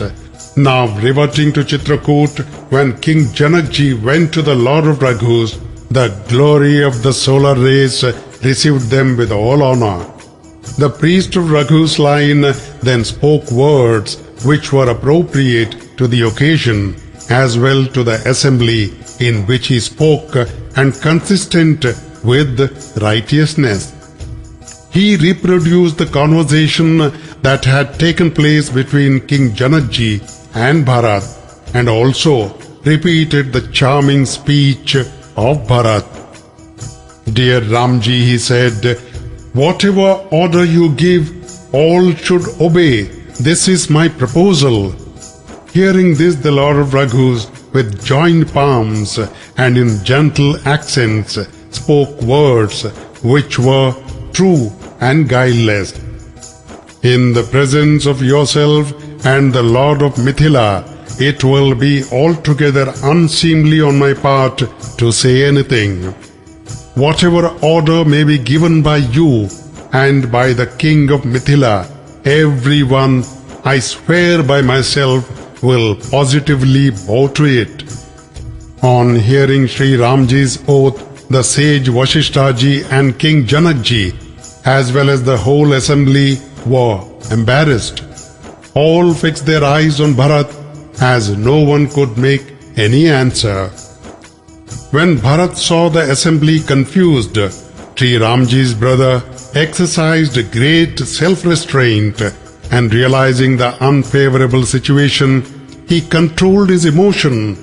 Even as the jar-born sage Agastya ji had arrested the growth of the Vindhya range, the demon Hiranyakashyap, in the form of grief, had carried away the globe in the shape of the assembly's wit, which was the source of the entire creation in the form of a host of virtues. When the gigantic boar of Bharat's discretion playfully delivered the same in no time, Bharat bowed his head and joined his palms before all, and thus prayed to Shri Ramji, King Janak ji, his preceptor, the sage Vashisth ji, and other holy men present there. With my javelined lips, I am going to make a harsh statement. Kindly forgive today this most unbecoming act of mine. He now invoked in his heart the charming goddess Sharda ji, who came from the Manasarovar lake of his mind to his lotus-like mouth. Bharat's speech, which was full of pure wisdom, piety and prudence, resembled a lovely signet in that it possessed the virtue of sifting goodness from evil. Bharat saw with eyes of his own wisdom that the assembly was faint with love. He therefore made obeisance to all, and invoking Sita ji and the Lord of Raghus, spoke as follows. O Lord, you are my father, mother, friend, preceptor, master, the object of my adoration, my greatest benefactor, and my inner controller. Nay, you are a guileless and kind patron, the storehouse of amiability, the protector of the suppliant, all-knowing, clever, all-powerful, the befriender of those who take refuge in you, quick to appreciate merit, drive away vice and sin. You are the only master like you, my Lord, while I am unique in disloyalty to my master. Setting at naught in my folly the commands of my Lord, that is yourself and my Father, I came here with multitude of men and women. In this world there are good men and vile, high and low, nectar and immortality on the one hand, and venom and death on the other. But nowhere have I seen or heard anyone who dare violate Shri Ramji's, that is your orders, even in thought. Yet that is what exactly I have presumed to do, not only in thought but even in word and deed, and my Lord has taken this presumption on my part as a token of affection and an act of service. By His grace and goodness, my Lord has done me a good turn. My failings have become an adornment, and my fair and bright renown has spread on all sides. Your ways, your noble disposition, and your greatness are known throughout the world, and have been glorified in the Vedas and other sacred books. Even the cruel, the perverse, the vile, the evil-minded, and the censured, nay, the low-minded, the impudent, the godless, and the unscrupulous are known to have been accepted by you as your own, as soon as you heard that they had approached you for shelter, and if they merely bowed to you only once. You have never taken their faults to your heart, even if you saw them with your own eyes, while you have proclaimed their virtues in the assembly of the holy men, if you heard of them. Where is the master so kind to the servant, who would provide him with all his necessities himself, and far from reckoning even in a dream what he has done for his servant, would feel troubled at heart over any embarrassment caused to him? He is my Lord, that is yourself, and no other. With uplifted arms I declare this on oath. A beast would dance, and a parrot may attain proficiency in repeating what it is taught. But the proficiency of the bird and the rhythmic movements of the beast depend on the teacher and the dancing master. Thus, by reforming your servants and treating them with honor, you have made them the crest-jewels of holy men. Is there anyone save the all-merciful yourself who will rigidly maintain his high reputation as a kind and generous master? Through grief, affection, or mere childishness, I came here in defiance of your commands. Yet, true to his own disposition, my gracious Lord, that is yourself, has taken my insolence in good part in every way. I have seen your most blessed feet and come to know that my master, that is yourself, is naturally propitious to me. In this august assembly, I have seen my good fortune in that I continue to enjoy my master's affection in spite of great remissness on my part. My all-gracious Lord, that is yourself, has been extremely kind and compassionate to me in every way.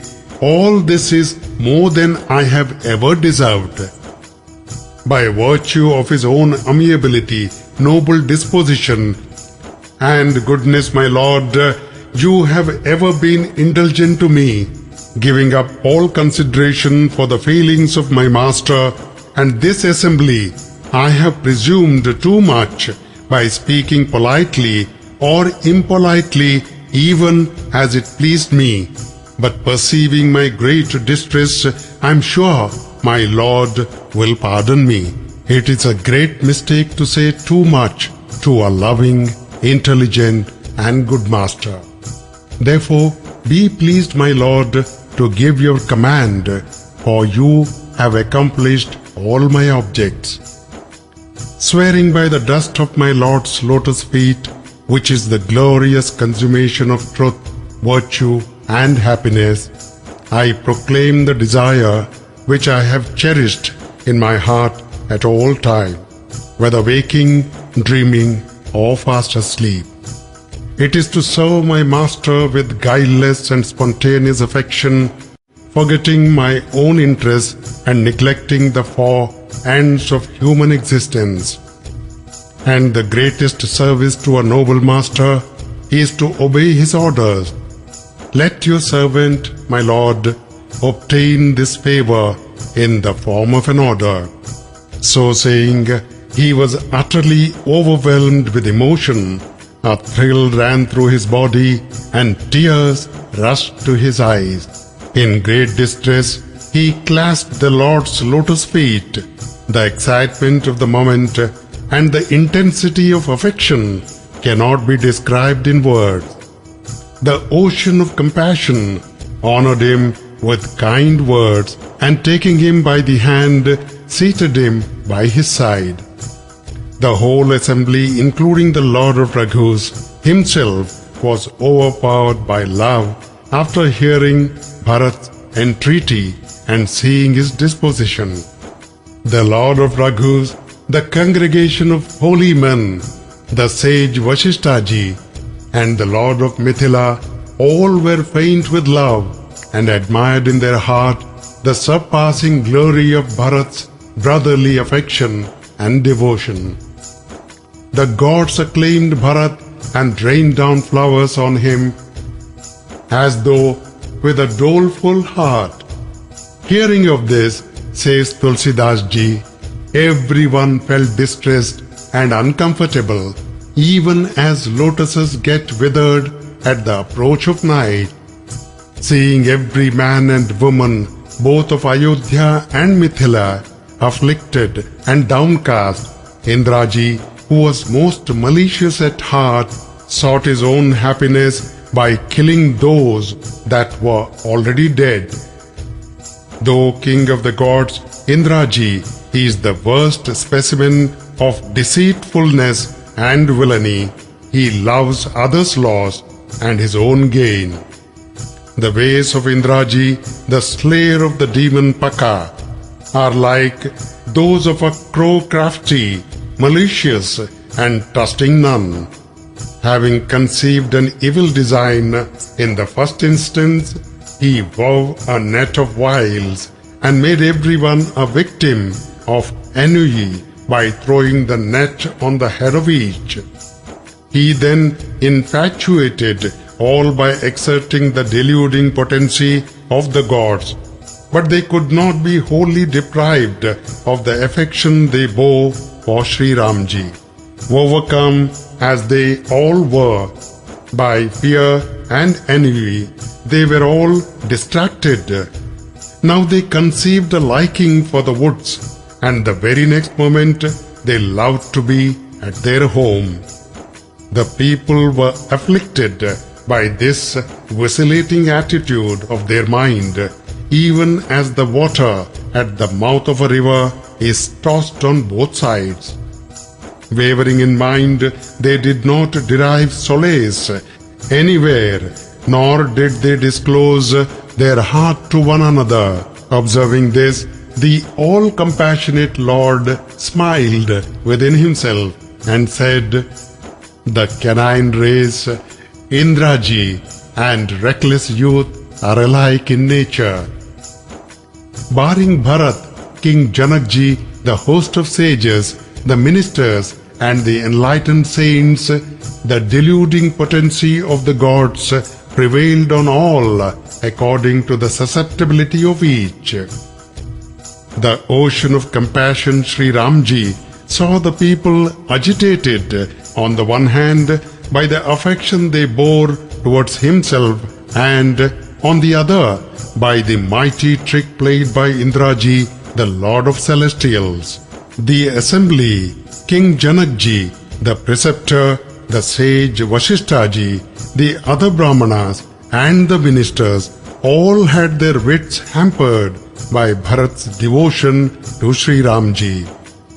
Like figures drawn in a painting, they regarded Shri Ram ji and uttered with diffidence words which they had been taught to repeat as it were. Bharat's affection, courtesy, modesty and nobility were delightful to hear but difficult to describe. Seeing a minute particle of his devotion, the host of sages and the king of Mithila were absorbed in love. How then can I, Tulsidas ji, speak of his glory? It is his devotion and noble sentiments that have inspired sublime thoughts in the poet's mind. When it came to know of its own poverty and the magnitude of Bharat's glory, it shrank into itself out of respect for the barriers imposed by the race of bards. Though greatly enamored of his virtues, it is unable to describe them. The poet's wit finds itself as helpless as an infant's speech. Bharat's untarnished glory is like the moon without its spot, while the poet's brilliant wit is like the young of a kakora bird that remains gazing with unwinking eyes when it sees the moon rising in the heavens of a guileless devotee's heart. Bharat's noble sentiment cannot be easily grasped even by the Vedas. Pardon therefore, O poets, the frivolity of my poor wits. By discussing Bharat's genuine love, who will not get devoted to the feet of Sita ji and Shri Ram ji? Is there anyone so vile as the man who is not easily inspired with love for Shri Ram ji by the very thought of Bharat?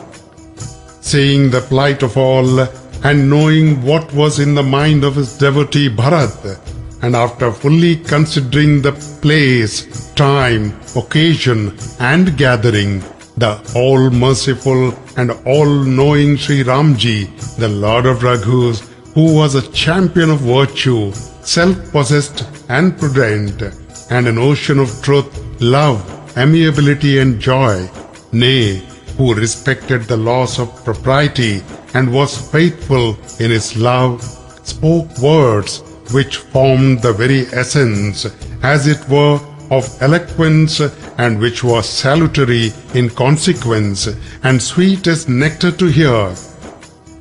Dear Bharat, you are an upholder of righteousness, well versed in secular lore as well as in the Vedas, and adept in love. Pure in thought, word and deed, you are your only compeer, dear brother. In this assembly of elders and in such adverse circumstances, how can I recount the virtues of a younger brother? You are conversant, dear brother, with the traditions of the solar race and know how truthful and how fond of fame our father was. You are also alive to the gravity of the occasion, the circumstances in which we are placed, and the consideration we should have for the failings of our elders, and further know the mind of your friends, foes and neutrals. You are also aware of everyone's duty as well as of what is best for you and me, and of what we should do. I have entire confidence in you, yet I say something appropriate to the occasion. In the absence of our father, dear brother, all our interests have been conserved by the goodwill of our preceptor's family. Otherwise our subjects, our kinsmen, our own people and ourselves, all would have been undone. If the sun, the Lord of the day, sets before time, tell me who in this world will not be subjected to hardship? A similar calamity was visited upon us by Providence. But the sage Vashishtha ji and the Lord of Mithila saved everything. Not only the affairs of the state, but our honor and fair name, our virtue, land, riches, houses, everything will be protected by our Guru's glory, and all will be well in the end. At home as well as in the woods, our preceptor's goodwill alone will protect both you and me, as well as those about us. Obedience to one's father and mother, preceptor and master, is the prop of all virtues. Even as Sesha, the Lord of Serpents, supports the globe on his head. Therefore, obey their commands yourself and help me do the same. And be the savior of the solar rays, my dear brother. This is the one discipline that bestows all success upon the striver, and like the triple stream of Ganga, Yamuna and Saraswati at Prayag, combines fame, salvation and prosperity. Considering this, and even though enduring great hardship, make your subjects and your own people happy. My woe has been shared by all, but your lot will be the hardest for the whole term of my exile. I know you to be tender-hearted, yet am speaking repugnant words to you. But the times are so out of joint that this will not be unjustifiable on my part. In hard times, good brothers alone stand one in good stead. It is by one's arms alone that one parries the strokes even in a thunderbolt. Servants should be like hands, feet and eyes, while a master should be like a mouth. Hearing of this ideal way of love between a master and his servants, good poets offer their tribute to the same. Hearing the speech of Shri Ramji, the chief of Raghus, which was imbued, as it were, with the nectar churned out of the ocean of love, the whole assembly was lost in a trance of affection. Even goddess Sharda ji was struck dumb at their sight. Bharat derived supreme consolation. Now that his master was propitious to him, woe and evil turned away from him. He now wore a cheerful countenance, and heaviness of his heart was gone. It seemed as if a dumb man had been favored by the goddess of speech. He then made loving obeisance and spoke with his lotus palms joined together. My lord, I have derived the joy of having accompanied you, and have also obtained the reward of being born into this world. Now, my gracious lord, whatever be your command, I'll bow to it and carry it out with reverence. Pray vouchsafe to me, good sir, some tangible support, by serving which I may be enabled to reach the end of the term of your exile. In obedience to our preceptor's command, my lord, I have brought for your coronation water from all holy places. What are your orders respecting the same? I have one great longing at heart, but due to fear and diffidence, I am unable to mention it. Tell me, dear brother, what it is. Thus, receiving the Lord's permission, Bharat replied in words sweetened by love. With your permission, I would go and see Chitrakoot with its sacred spots, holy places and woods, birds and bees, lakes and streams, springs and hills, and particularly the land adorned with my Lord's footprints. Certainly do as the sage Atri bids you do, dear brother, and wander without fear through the woods. It is the sage's blessing, brother, which makes the forest so auspicious, holy, and very beautiful. Deposit the water from holy places wherever the chief of sages, Atri ji, directs you. On hearing the reply of his lord, Bharat rejoiced and cheerfully went and bowed his head at the lotus feet of the sage Atri ji. The selfish gods, when they heard this conversation between Bharat and Shri Ram ji, which was a fountain of all fair blessings, applauded the race of Raghu and rained down flowers from the tree of paradise. Praised be Bharat and glory to our Lord Shri Ram, exclaimed the gods with great exultation. The sage Vashisth ji, the lord of Mithila, and everyone else in the assembly rejoiced to hear Bharat's words. Thrilling all over with joy, King Videha extolled the host of virtues and affection both of Bharat and Shri Ram ji. The ministers and all others present in the assembly were overwhelmed with love, even as they began to praise, each according to the best of his ability, the charming disposition of both of the master and the servant, their fidelity and love, their purest of the pure. In both camps, a mixed feeling of joy and sorrow throbbed in the heart of all as they continued to hear the conversation between Shri Ram ji and Bharat. Realizing joy and sorrow alike, Shri Ram ji's mother comforted the other queen mothers, her co-wives, by recounting Shri Ram ji's virtues. Some would glorify the hero of Raghu's race, while others praised Bharat's goodness. Then said Atri ji to Bharat, "There is a beautiful well adjoining the hill, the water from the sacred places, which is so holy, sweet as nectar, and incomparable, may be deposited in it." On receiving Atri ji's command, Bharat dispatched ahead of himself all the vessels containing the holy water, and himself repaired with his younger brother Shatrughan and the sage Atri ji and other hermits and holy men to the well, which was fathomless in its depth, and deposited the holy water in that sacred place.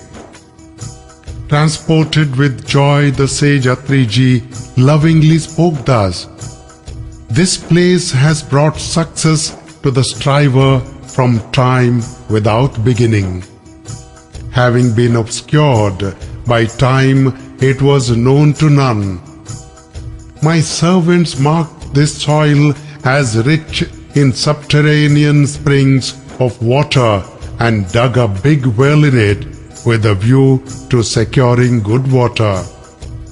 By a decree of providence, the whole world has been benefited by dropping in this well the water from holy places, and the idea of religious merit accruing from a bath in this well, which was most incomprehensible to the ordinary intellect, has become easily intelligible to all. People will now call it by the name of Bharat Kupa, a well sacred to the memory of Bharat. Its sanctity has been enhanced because water from all holy places has been mixed into it. People who take a plunge into it with devotion and with due ceremony will become pure in thought, word and deed." Telling one another the glory of the well, all returned to the hermitage of Shri Ram ji, the Lord of Raghus, and the sage Atri ji pointed out to the chief of Raghus the purifying power of that holy place. The night was pleasantly spent in narrating sacred legends with love till it was dawn. Having finished their daily morning routine and receiving the permission of Shri Ram ji, Atri ji and the preceptor sage Vashisth ji, the two brothers Bharat and Shatrughan proceeded on foot to roam about in the forest associated with the name of Shri Ram ji, accompanied by their followers, all in simple attire. Feeling inwardly uncomfortable at the thought that the two brothers walked without shoes on their tender feet, earth smoothened her surface and hid into her body all disagreeable, hard and unsightly things such as the spiky blades of kusha grass thorns, stones and crevices. In this way, earth made the paths delightful and smooth, while a refreshing breeze breathed cool, soft and fragrant. The gods rained down flowers, the clouds afforded shade, the trees blossomed and bore fruit. The grass made the earth's surface soft, the deer cast their charming glances, while the birds whispered their sweet notes. In this way, all offered their services to the two princes, whom they knew to be Shri Ramji's beloved brothers. When all supernatural powers become easily attainable to an ordinary individual who utters the name of Ramji even while yawning, this is no great honor to Bharat, who was dear to Ramji as his own life. In this way, Bharat roamed about in the forest. Even hermits felt abashed to see his devotion and austerity. The sacred ponds and tracts of land, the birds and bees, the trees and grasses, the hills, woods and orchards were charming, wonderful and preeminently holy.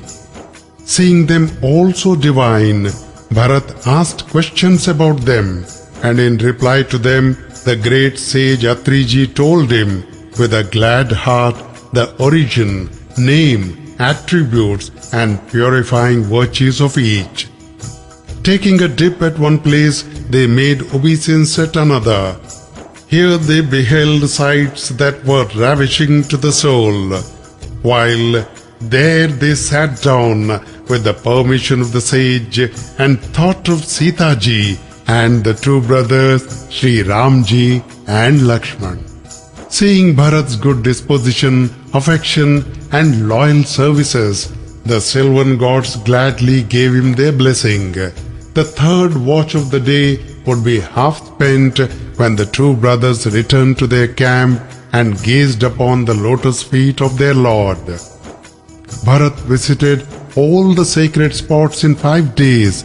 The last day was spent in discussing the shining glory of Hariji, Bhagwan Vishnuji and Haraji, Lord Shivji, till it was dusk. On the morrow, after bathing, the whole assembly met again. Bharat, the Brahmanas and the king of Mithila, though knowing at heart that the day was auspicious for undertaking a return journey to Ayodhya, the tender-hearted Shri Ramji hesitated to say so. Shri Ramji looked at his preceptor, the sage Vashisth ji, King Janak ji and the assembly. But the very next moment he felt nervous and turned his eyes to the ground.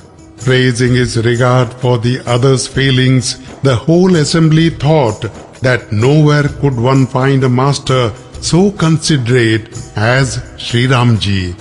Bharat, who was clever enough to perceive Shri Ramji's wish, lovingly rose and imposing great restraint upon himself, fell prostrate on the ground.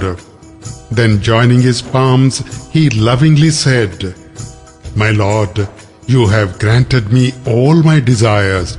For my sake, everybody has suffered a good deal of trouble, and you too have been put to much inconvenience. Now, my Lord, give me your permission to leave, so that I may go back to Ayodhya and remain there till your return.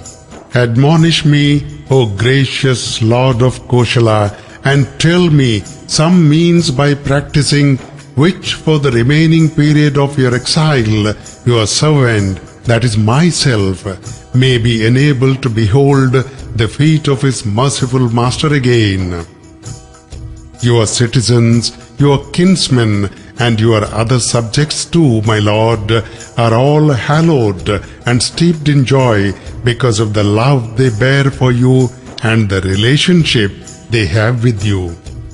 it is better to be tormented by the agonies of birth and the death for your sake, while without you, my Lord, it is no use attaining the supreme state of blessedness.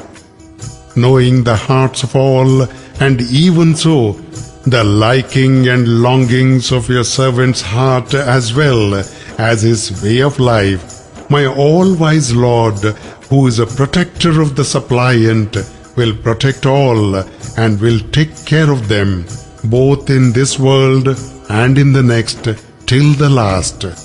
I am fully confident of this in every way, and when I ponder over this, I am not in the least disturbed about it. My own distress and my Lord's kindness have both combined to make me impudent. Correcting this great fault of mine, my master, instruct this servant of yours without reserve.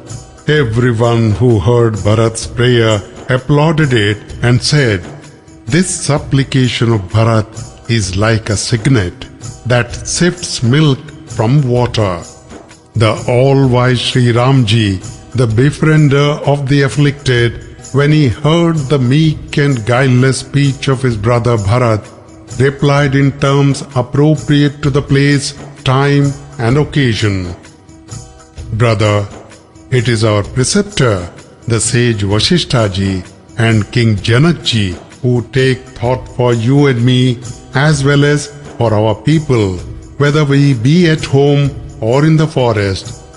So long as our preceptor, the sage Vishwamitra ji and the Lord of Mithila are our guardians, neither you nor I can even dream of trouble. For us two brothers, you as well as myself, the highest achievement of our human life, nay, our material gain, our glory, our virtue, our highest spiritual gain, consist in this, that both of us should obey our father's command.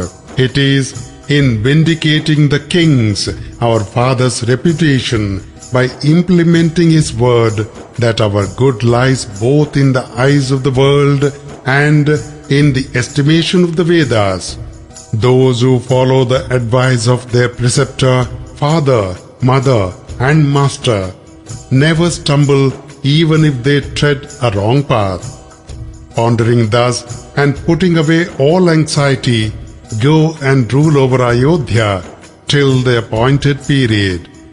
The responsibility for the protection of our land, treasury, kinsmen and our own people rests on the dust of our preceptor's feet. As for yourself, you should protect the earth, your subjects and your capital in accordance with the advice of your preceptor, the sage Vashisth, mothers and the minister Sumantra. A chief should be like the mouth, which alone does all the eating and drinking, but supports and nourishes all the other limbs with discretion, says Tulsidas ji. The essence of a king's duty is only this much, which lies hidden in the Shastras, even as a desire cherished in the heart before it is expressed. The Lord comforted his brother Bharat in many ways, but without some prop, his mind found no consolation or rest. His regard for Bharat on the one hand and the presence of elders and ministers on the other overwhelmed the Lord of Raghus with a mixed feeling of embarrassment and affection. The Lord at last took compassion on him and gave him his wooden sandals, which Bharat reverently placed on his head. The sandals of the all-merciful Lord were like two watchmen entrusted with the duty of guarding the people's life, or they might be compared to a pair of caskets of enshrine the jewels of Bharat's love, or to the two syllables constituting the word Ramji, intended for the spiritual practice of the human soul. Or they might be likened to a pair of doors to guard the race of Raghus, or a pair of hands to assist in the performance of good deeds, or again to a pair of eyes to show the noble path of service. Bharat was highly pleased to get this prop. He felt as happy as if Sita ji and Shri Ram ji had agreed to stay in Ayodhya. He made obeisance and begged leave to depart, and Shri Ram ji clasped him to his bosom, while the malevolent Lord of Celestials, taking advantage of this adverse situation, made the people weary. That mischief, however, proved a boon to all. It helped to sustain their life, like the hope of Shri Ramji's returning to Ayodhya on the expiry of his term of exile. Otherwise, people would have succumbed to the fell disease of separation from Lakshman, Sita ji and Ramji in great agony.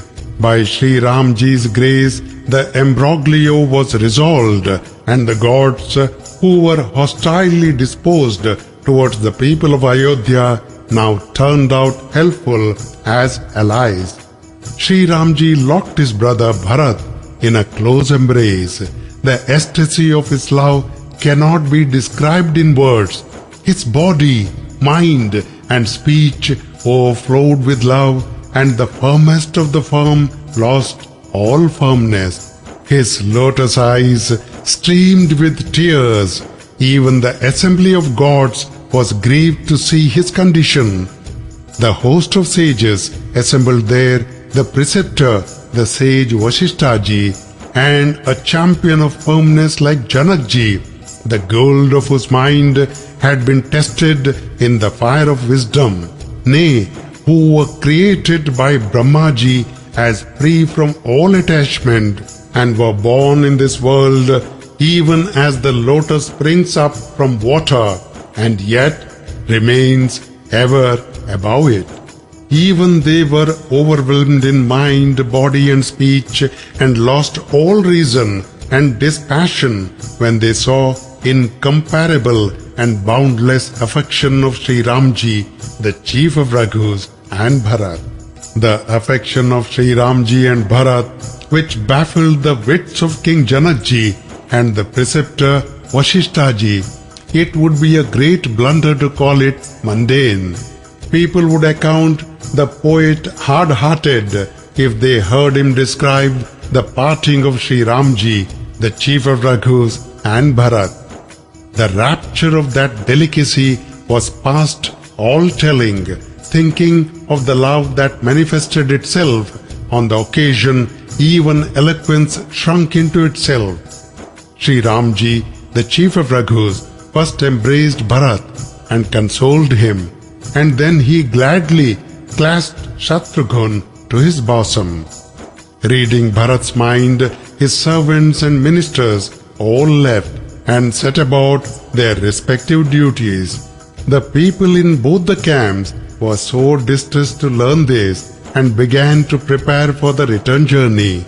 The two brothers, Bharat and Shatrughan, adored the lotus feet of their Lord, and bowing to the orders of Shri Ramji, they set out on their journey.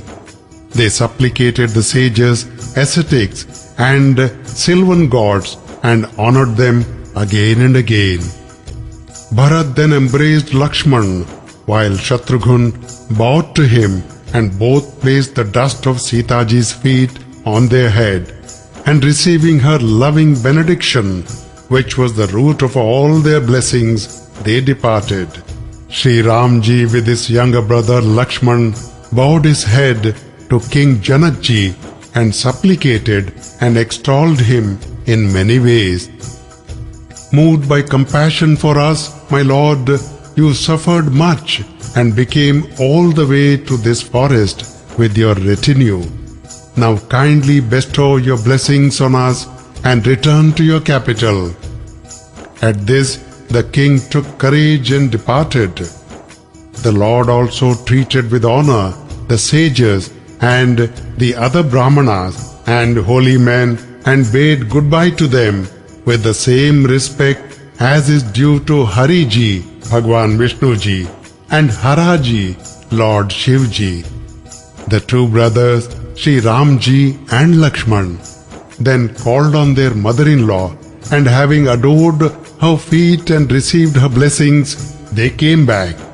Shri Ramji and his younger brother Lakshman took leave of the sages Vishwamitra ji, Vamdev ji and Jabali ji, the citizens, his own kinsmen and faithful ministers, with due courtesy and obeisance. The gracious Lord sent back men and women of all ranks, high, low and middling, with due honor. With sincere affection, the Lord adored the feet of Bharat's mother Kaikeyi ji and embraced her, and having removed all her embarrassment and grief, saw her off in palanquin duly equipped for the purpose. Sita ji, who cherished unalloyed love for her most beloved Lord, returned after meeting her kinsmen, Father Janak ji and Mother Queen Sunaina ji. Making obeisance to her mothers-in-law, she embraced them all. The poet has no enthusiasm left in his heart to describe her affection.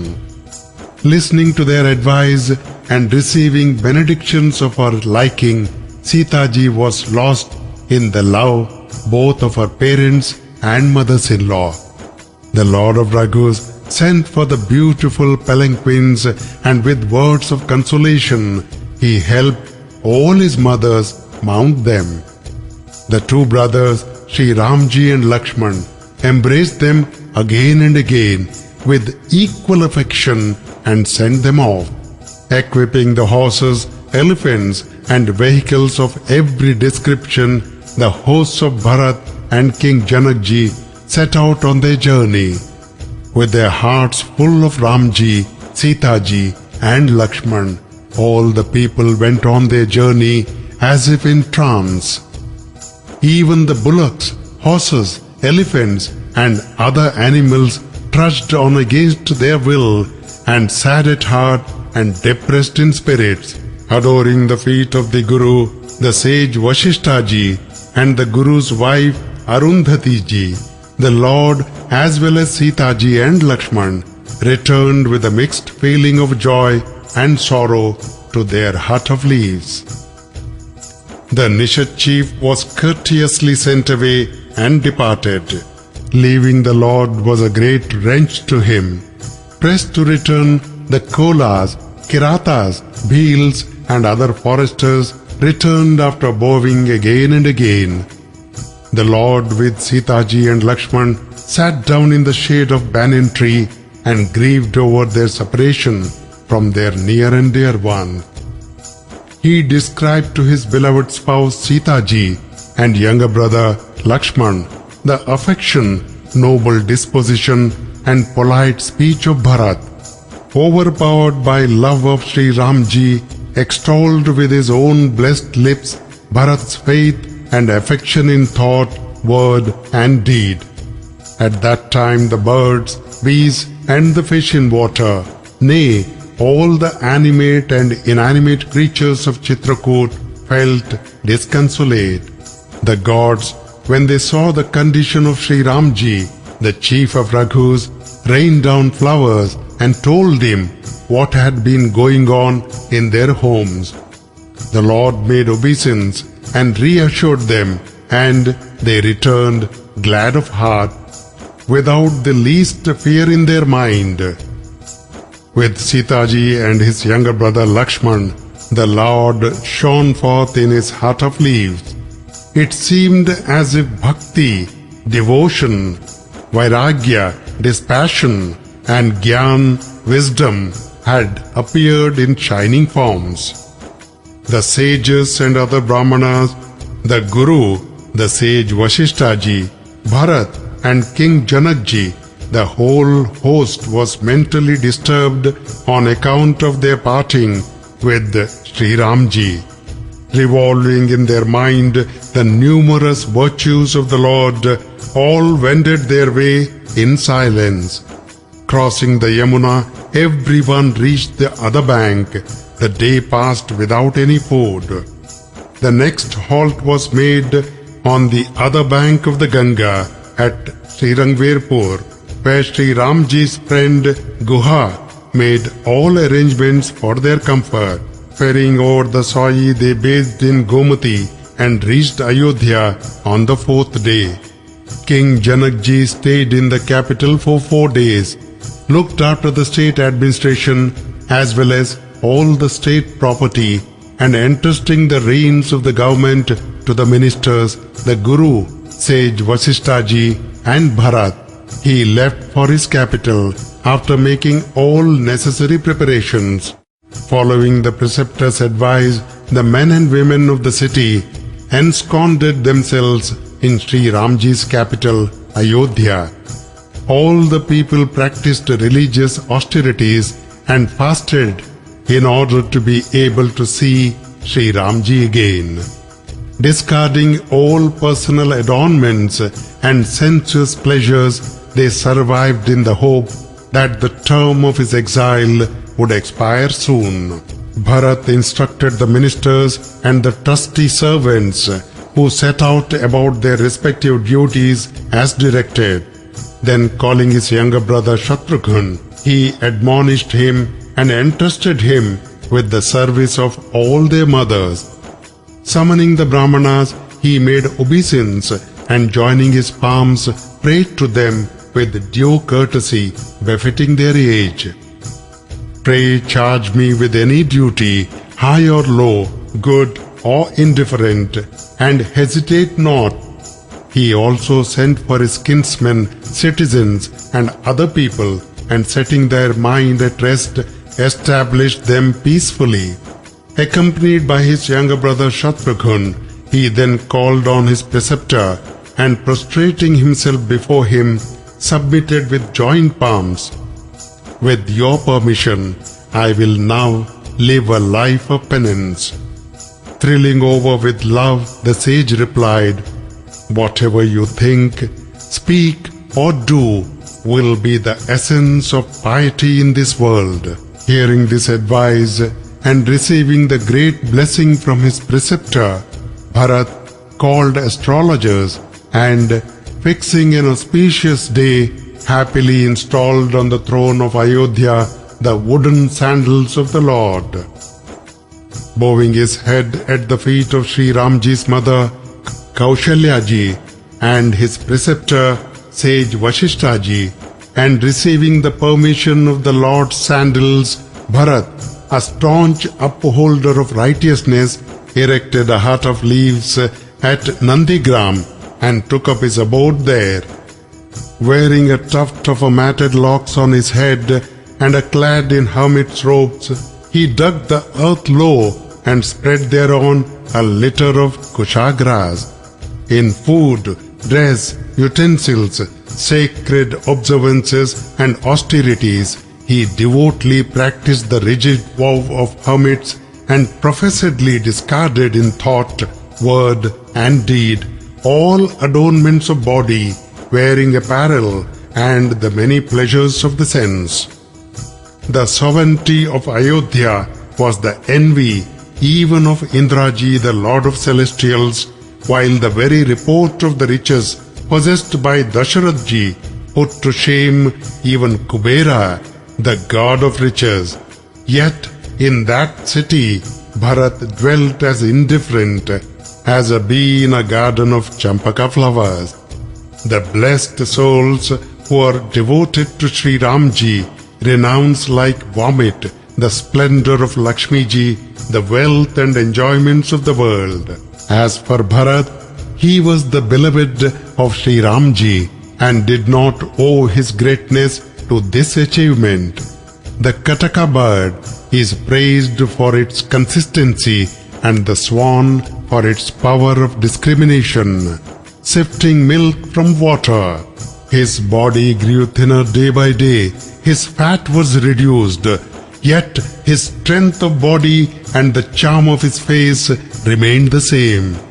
The flame of his love for Shri Ramji was ever bright and strong. His partiality for virtue steadily grew and his mind was not at all sad. Even as with the advent of autumn the water decreases, but the rattan plants thrive and the lotus blossoms. Control of the mind and senses, self-restraint, religious observances, and fasting shone like so many stars in the cloudless sky of Bharat's heart. His faith stood as the pole star. The prospect of Shri Ramji's return on the expiry of his term of exile represented the full moon night, while the thought of his Lord glistened like the Milky Way, and his affection for Shri Ramji was like a fixed and spotless moon that ever shone clear amidst a galaxy of stars. All great poets hesitate to portray the mode of living, the creed, the doings, the devotion, the dispassion, the stainless virtues, and the splendor of Bharat. They battle the wits of even Sesha, the thousand-headed lord of serpents, Ganesha ji, the god of wisdom, and Saraswati ji, the goddess of speech.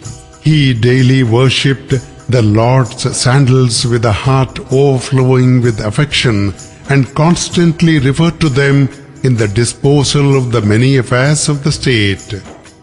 His body thrilling all over with emotion, and heart full of Sita ji and Shri Ramji. His tongue repeated Shri Ramji's name, and tears flowed from his eyes. Lakshman, Shri Ramji, and Sita ji dwelt in the forest, while Bharat mortified his flesh through austere penance, even though living at home. After considering both sides, everyone said that Bharat was praiseworthy in every way. Holy men felt abashed to hear of his religious vows and observances, and the sight of his condition put the greatest of sages to shame. The most sanctifying story of Bharat's doing is delightful and charming and a fountain of joy and blessings. It drives away the terrible sins and afflictions of the Kali Yuga.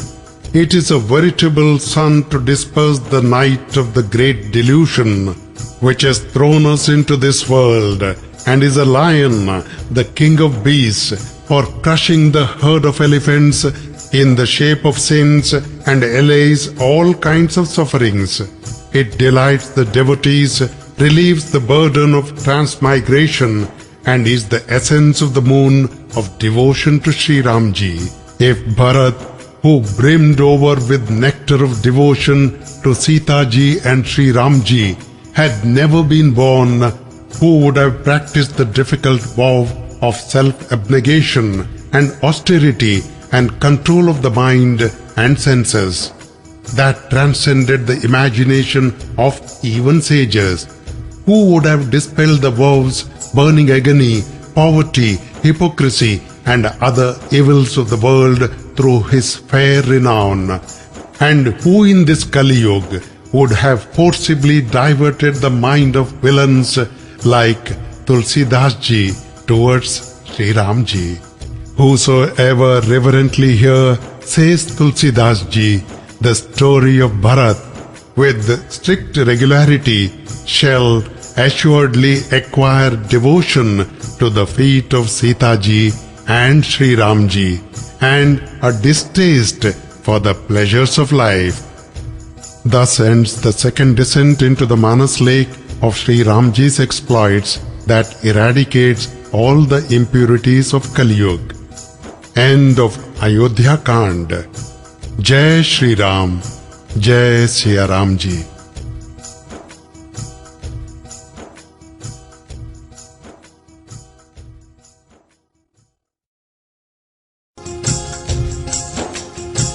Shri Ram Charit Manas. Descent 3, Aranya Kand. I reverence Bhagwan Shankar ji, the progeny of Brahma ji, the very root of the tree of piety, the beloved devotee of King Shri Ramji, the full moon that brings joy to the ocean of wisdom, the sun that opens the lotus of dispassion, the wind that disperses the clouds of ignorance, who dispels the thick darkness of sin and eradicates threefold agony, and who wipes off obloquy. I worship Shri Ramji, the delighter of all, whose graceful form is an embodiment of joy and is dark as a rainy cloud, who is clad in a charming yellow bark and carries in his hands a bow and an arrow, who has a beautiful, shining and well-equipped quiver fastened to his waist and has a pair of large lotus eyes, who is adorned with a tuft of matted locks on his head and who is seen journeying with Sita ji and Lakshman. Shri Ramji's virtues, Umaji, are mysterious. The sages as well as learned men develop dispassion when they appreciate them, while the deluded fools who are hostile to Shri Hariji and have no love for piety get bewildered to hear of them. I have portrayed to the best of my ability the incomparable and charming affection for Shri Ramji of the citizens of Ayodhya as well as of Bharat. Now hear of the all-holy exploits of the Lord that he wrought in the forest to the delight of gods, men and sages. On one occasion Shri Ramji culled lovely flowers and made with his own hands a number of ornaments with which he fondly decked Sita ji and sat with her on a beautiful rock of crystal. The foolish son of Indraji, the lord of celestials, took the form of a crow and wanted to test the might of Shri Ramji, the lord of Raghus, even as the most dull-witted ant would sound the depths of the ocean. The stupid fool, who had disguised himself as a crow with a sinister move, bit Sita ji in the foot with his beak and flew away. The Lord of Raghus came to know it only when blood ran from her foot and fitted a shaft of reed to his bow. The Lord of Raghus is extremely compassionate and is always fond of the meek, but the mischievous fool came and played a trick even with him. Winged with a spell, the shaft presided over by Brahmaji sped forth, and the crow in terror took to flight. Indraji's son now assumed his own form and approached his father, but the latter refused to give him shelter, knowing him to be an enemy of Shri Ramji. Having lost hope of protection, he felt as alarmed at heart as the sage Durvasa was afraid of the Lord's discuss. Weary and stricken with fear and grief, he traversed the abode of Brahmaji, the realm of Lord Shivji and all other regions. But no one even asked him to sit down. Who can dare afford shelter to an enemy of Shri Ramji?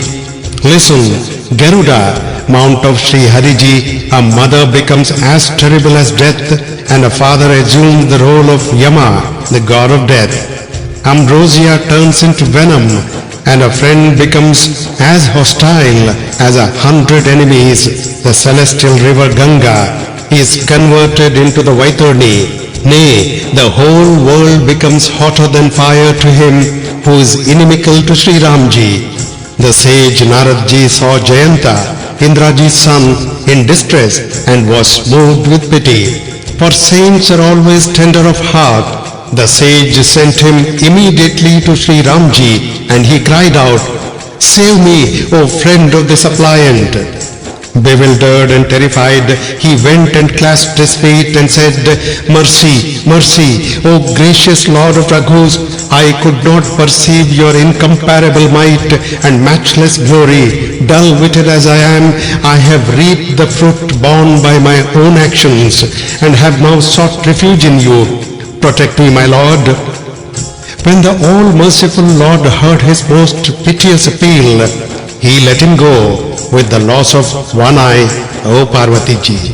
Even though in his infatuation Jayant had antagonized the Lord and therefore deserved death, the latter took compassion on him and let him go. Who is there so merciful as the hero of Raghu's line? Staying at Chitrakoot, the Lord of Raghus performed exploits of many kinds, which are sweet to the ear as nectar. Shri Ramji then thought to himself, "People will throng here. now that everyone has come to know me, taking leave of all the hermits, therefore the two brothers, Shri Ramji and Lakshman, left the place with Sita ji. When the Lord repaired to Atri ji's hermitage, the great sage was rejoiced at the news. Thrilling all over with joy, Atri ji sprang up and ran to meet him. And seeing him come, Shri Ramji too advanced hurriedly towards him. Even as the two brothers prostrated themselves, the sage lifted them and clasping them to his bosom, bathed them with tears of love. His eyes were gladdened by the sight of Shri Ramji's beauty, and then he reverently escorted them to his hermitage. Paying his homage to the Lord, he spoke kind words to him and offered him roots and fruits, which he relished much. As the Lord took his seat, Atri ji, the chief of sages, supremely wise as he was, feasted his eyes on his loveliness and joining his palms proceeded to extol him. I reverence you who are so fond of your devotees, compassionate and gentle of disposition. I adore your lotus feet which vouchsafe to your selfless lovers a quarter in your own abode. You are possessed of a beautiful swathi form. Your Mount Mandara, as it were, to churn the ocean of mundane existence. You have eyes like the beautiful blown lotus and dread your votaries of pride and otherwises. Immense is the might of your long arms and immeasurable your glory.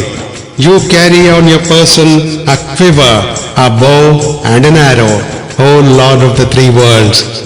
The ornament of the solar rays, you broke the bow of the great Lord Shivji. Delighting the greatest sages and saints, you crushed the host of demons, the enemies of gods. You are an object of reverence to Lord Shivji and are adored by Brahmaji and other divinities. An embodiment of pure consciousness, you destroy all evils. I bow to Lakshmiji's Lord, the fountain of joy and the salvation of saints. I adore you with your spouse Sita ji and younger brother Lakshman, yourself a beloved younger brother of Indraji, Sachi's Lord. Men who worship the sole of your feet and are free from jealousy, sink not into the ocean of metempsychosis, turbulent with the billows of wrangling. They who living in seclusion constantly worship you with their senses and mind, etc., fully subdued for the sake of attaining liberation, are able to realize their own self. I adore him, the mysterious Lord, who is one without a second, desireless, all-powerful and omnipresent, the teacher of the world, eternal, transcending the three gunas, sattva, rajas and tamas, and absolute, self-existent. I adore him who is fond of devotion, who is most difficult of access to sensually minded strivers, but who is a wish-yielding tree to his own devotees, nay, who is impartial and so easy to worship from day to day. I bow to Sitaji's Lord, King Ramji, of matchless beauty. I reverence you, be gracious to me, and grant me devotion to your lotus feet. Men who recite this hymn with reverence undoubtedly attain your abode, acquiring devotion to your feet at the same time. Having prayed thus, the sage bowed his head and joining his palms spoke again. My mind, O Lord, may never abandon your lotus feet. Then Sita ji, who was so good-natured and modest, met Ansuya ji, Atri ji's wife, and clasped her feet. The sage's wife felt extremely pleased at heart. She blessed her and seating her by her side, arrayed her in heavenly robes and ornaments that remained ever new, clean and charming.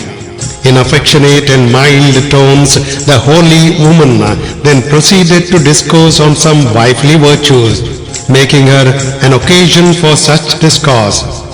Listen, O princess, a mother, father, and brother are all kind to us, but they bestow only limited joy. Our husband, however, bestows unlimited joy in the shape of blessedness. O Videha's daughter, vile is the woman who refuses to serve him. Fortitude, piety, a friend, and a wife, these four are put to the test only in the times of adversity.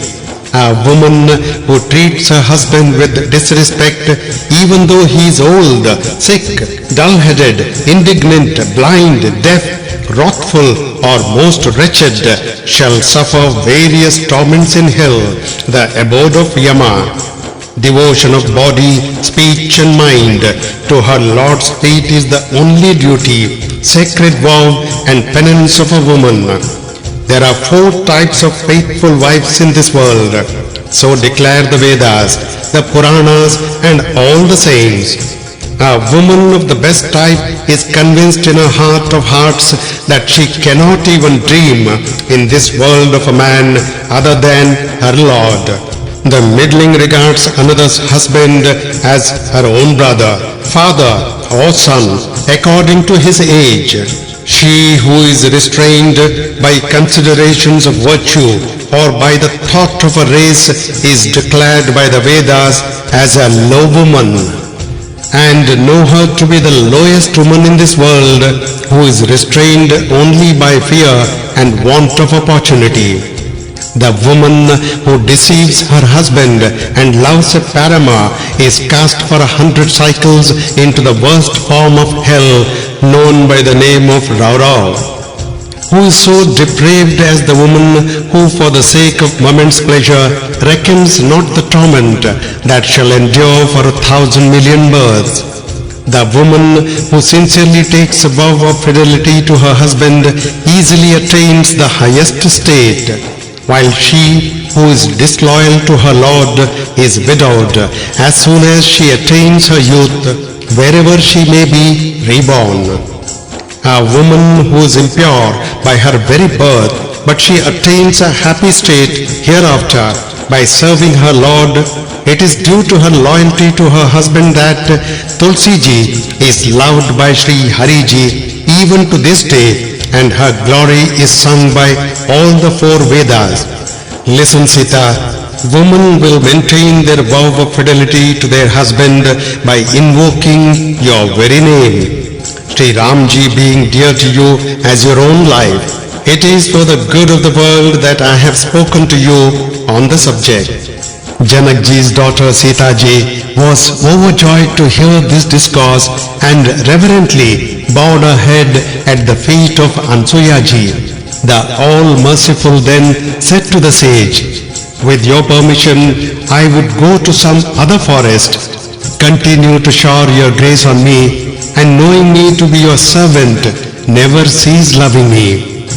Hearing these words of the Lord, who was a champion of the virtue, the enlightened sage lovingly replied, "You are the same Ram, the supreme deity, the beloved of the desireless and the friend of the meek, whose favor is sought by Brahmaji the unborn, Lord Shivji, the sage Shankarji, and all the other preachers, knowers of the highest reality.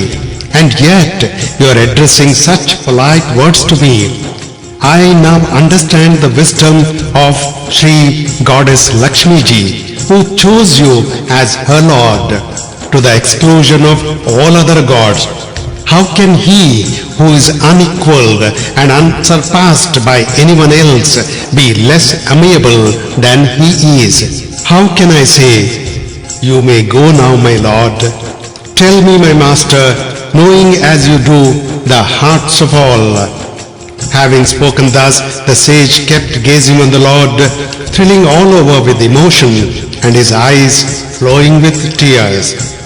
Thrilling all over with excess love, the sage riveted his eyes on the Lord's lotus face.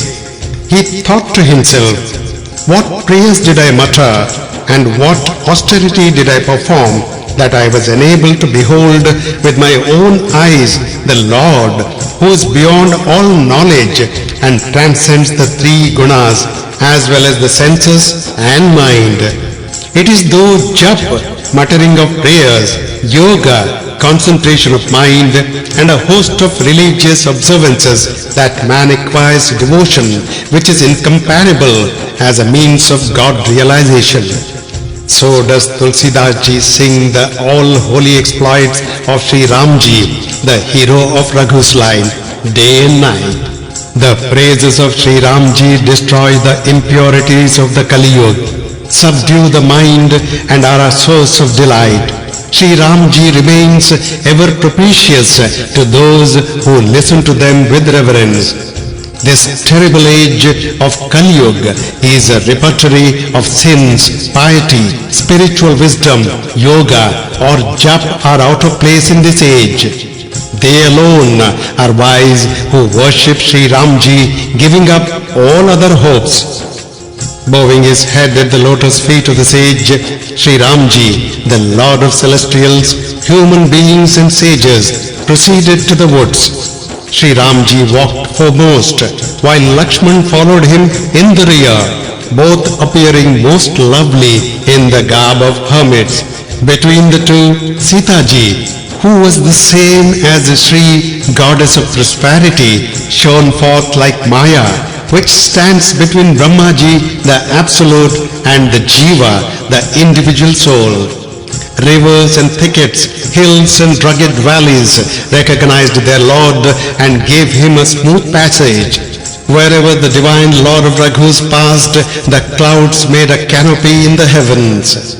Even as the trio wended their way, the demon Viradha met them, and the hero of Raghu's line overthrew him as soon as he made his appearance. Meeting his death at the hands of the Lord, he immediately attained a beauteous divine form. Finding him lead a miserable existence, the Lord sent him to his own abode. Accompanied by his lovely younger brother Lakshman and Janakji's daughter Sita ji, the Lord then visited the sage Sarbhanji. Gazing on Shri Ramji's lotus face, the eyes of the great sage reverently drank in its beauty like bees. Blessed indeed was the birth of Sarbhanji. Said the sage, listen, gracious Ramji, the hero of Raghu's line, the swan disporting in the Manas lake of Lord Shivji's heart. I was about to leave for Brahmaji's abode when the report reached my ears that Shri Ram, yourself, was coming to the forest. I have ever since watched the road day and night. My heart is now soothed at the sight of my Lord.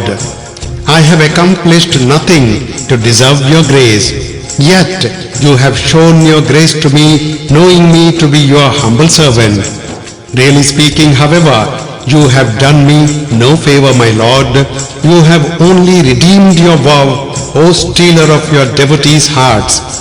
For the sake of this humble servant, remain here before my eyes till I have quitted this body and met you in your own abode. So saying, the sage offered to the Lord whatever practice of yoga, sacrifices, jap, muttering of prayers, penance and fasting he had done, and received in return the boon of devotion. Having thus acquired the rare gift of devotion, the sage Sarbhanji prepared a funeral pile and, discarding all attachment from his heart, ascended it. Constantly abide in my heart, O Lord, with Sita ji and your younger brother Lakshman in your qualified and embodied form, swadhi as a dark cloud, O graceful Ramji. Having said so, he burnt his body with the fire of yoga, and by the grace of Shri Ramji rose to Vaikuntha. The sage was not absorbed into the person of Shri Hariji for this simple reason that he had already received the boon of personal devotion. The multitude of sages assembled on the occasion, who saw the high state to which the great sage had now been translated, were greatly delighted at heart. All the hosts of sages now extolled the Lord. Glory to the friend of the suppliant, the fountain of mercy. Then the Lord of Raghus went on further into the forest, and many a host of great sages followed him. Seeing a heap of bones, the Lord of Raghus was moved with great compassion and inquired the hermits about the same. Though knowing everything, how is it that you ask us, our master? We know you are all seeing and can read the innermost feelings of all. Hosts of demons have devoured all the sages. The eyes of Shri Ramji, the hero of Raghu's race, filled with tears when he heard this. With uplifted arms, he took a vow to rid the earth of demons. Then he gladdened all the hermits by visiting their hermitages one by one.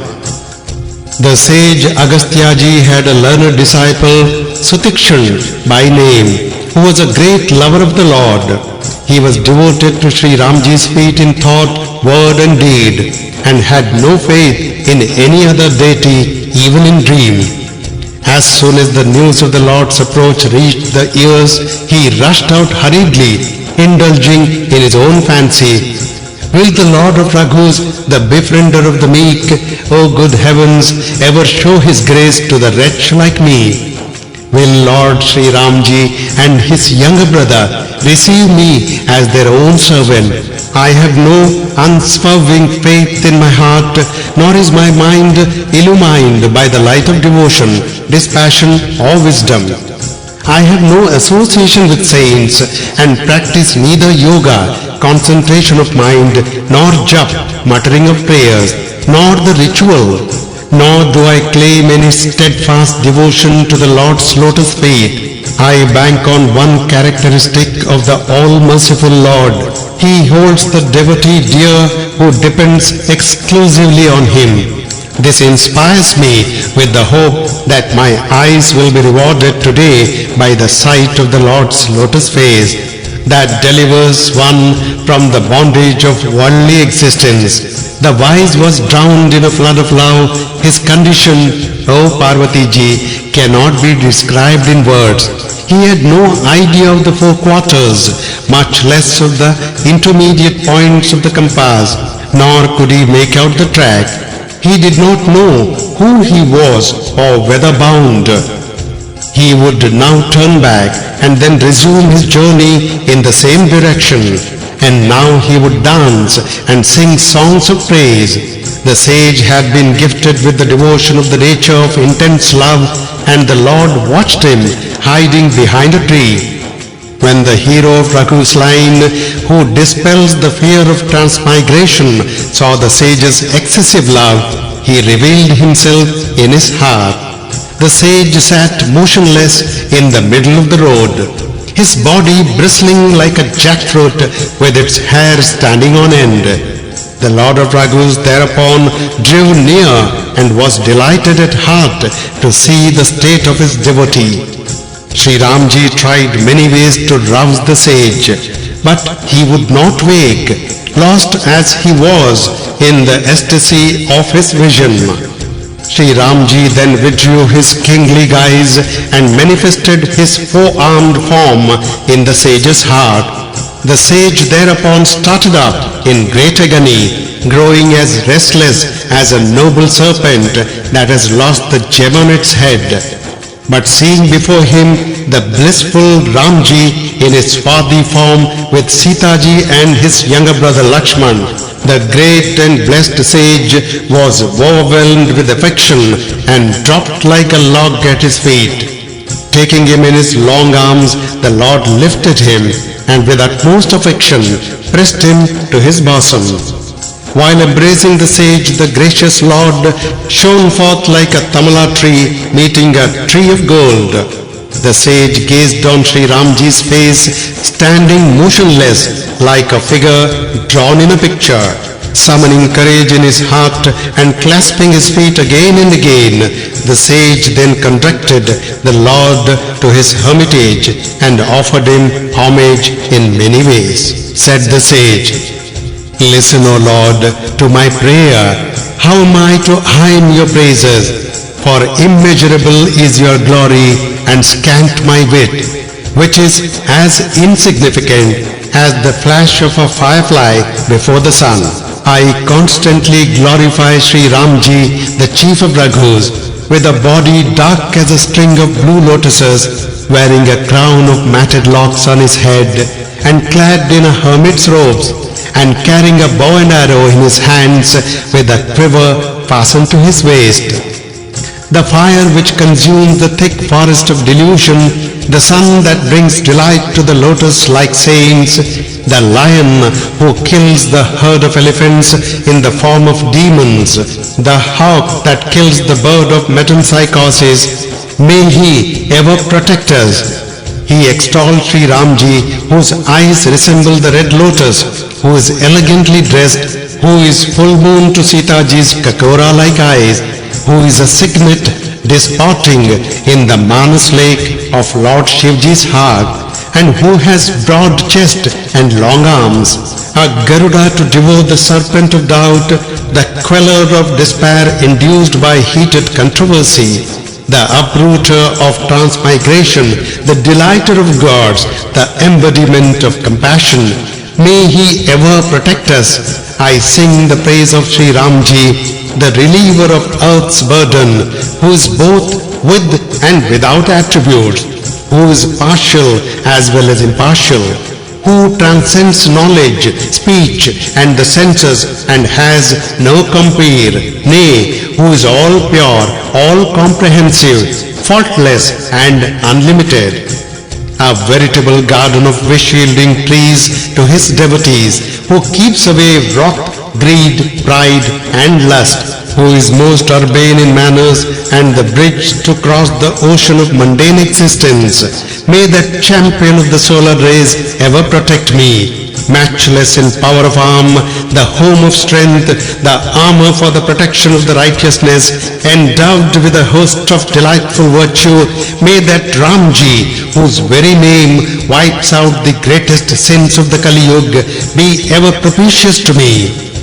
Even though he is passionless, all-pervading, imperishable, and ever dwelling in the heart of all, let him abide in my thoughts as a slayer of Khara, roaming about in the woods with his younger brother Lakshman and Sitaji.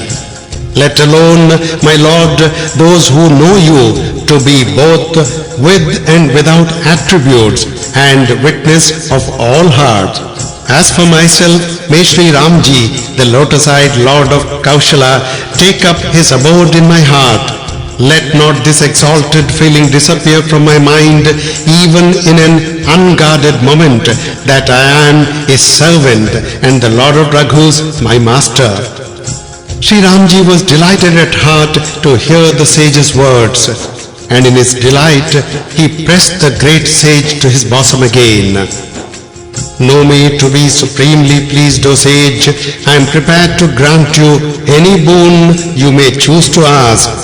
The sage replied, I have never asked any boon and know not what is real and what is unreal, what to choose and what to reject. Therefore, O delighter of your devotees, grant me that which pleases you, O Lord of Raghus. May you become a repository of worldly wisdom and goodness, as well as of intense devotion, dispassion and spiritual wisdom. I have received the boon that my Lord has been pleased to grant.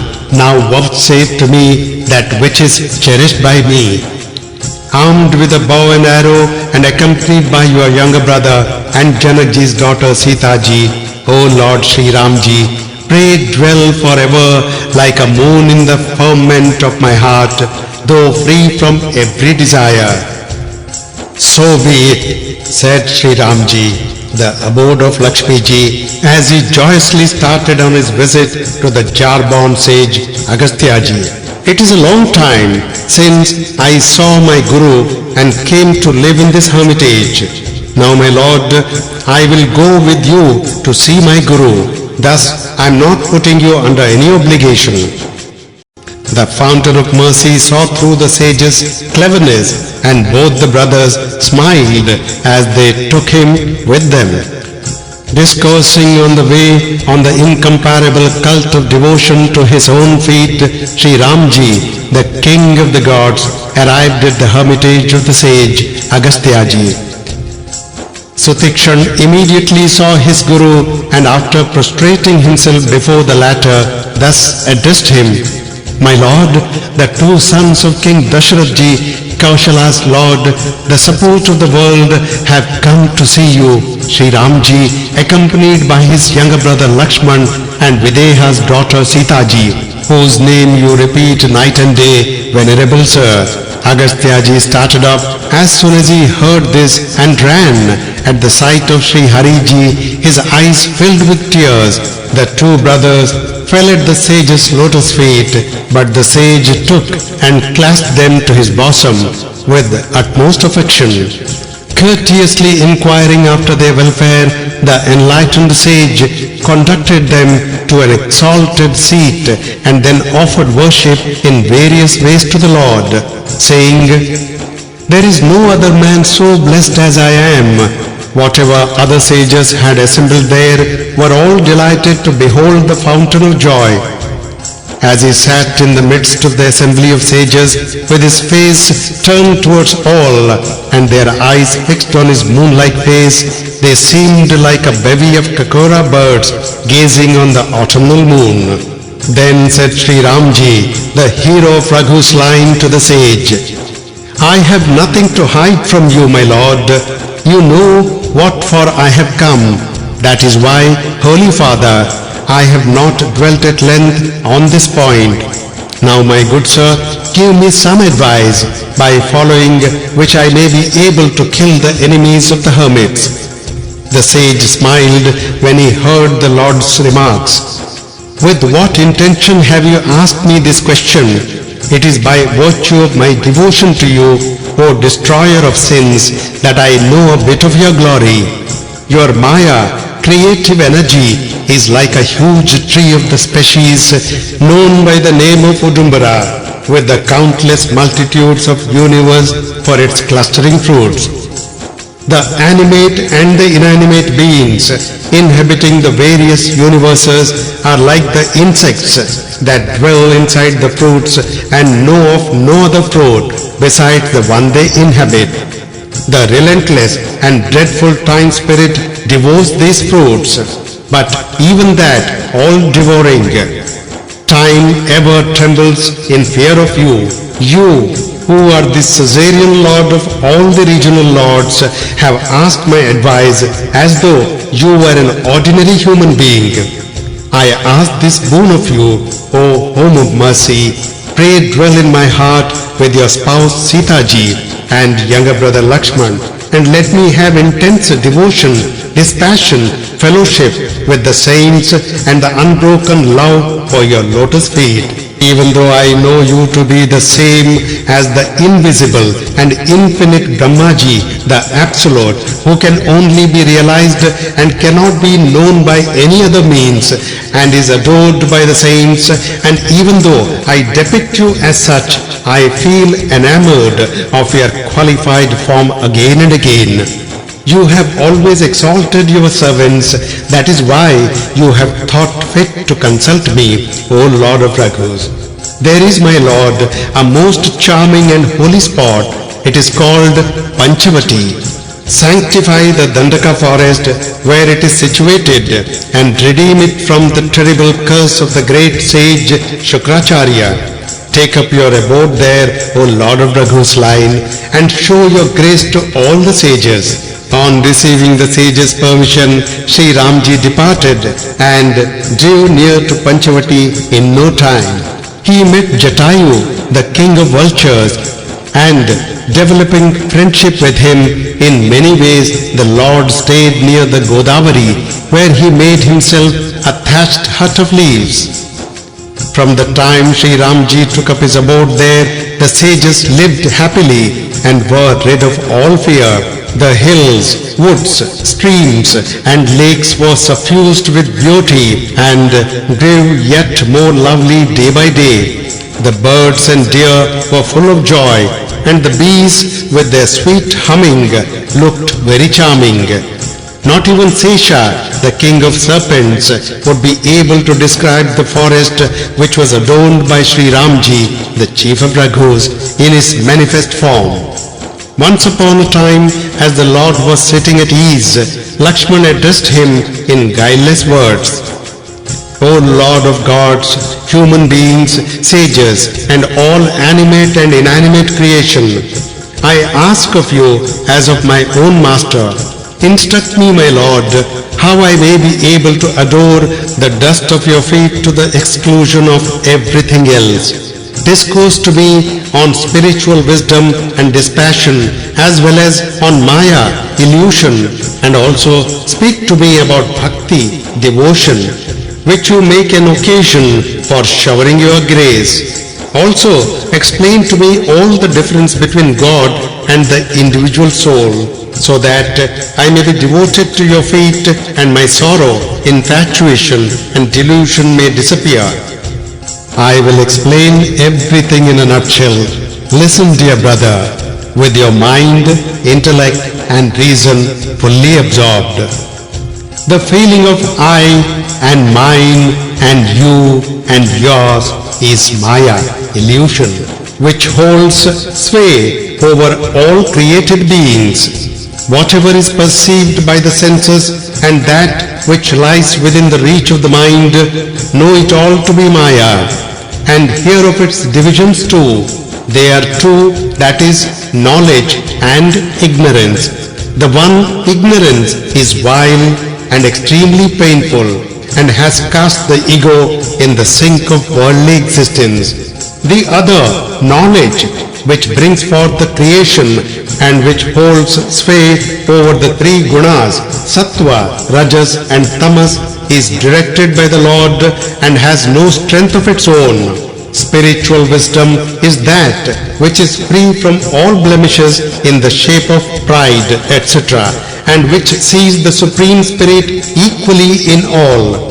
He alone, dear brother, should be called the man of supreme dispassion, who has spurned all supernatural powers as well as these gunas of which the universe is composed, as if of no more account than a blade of grass.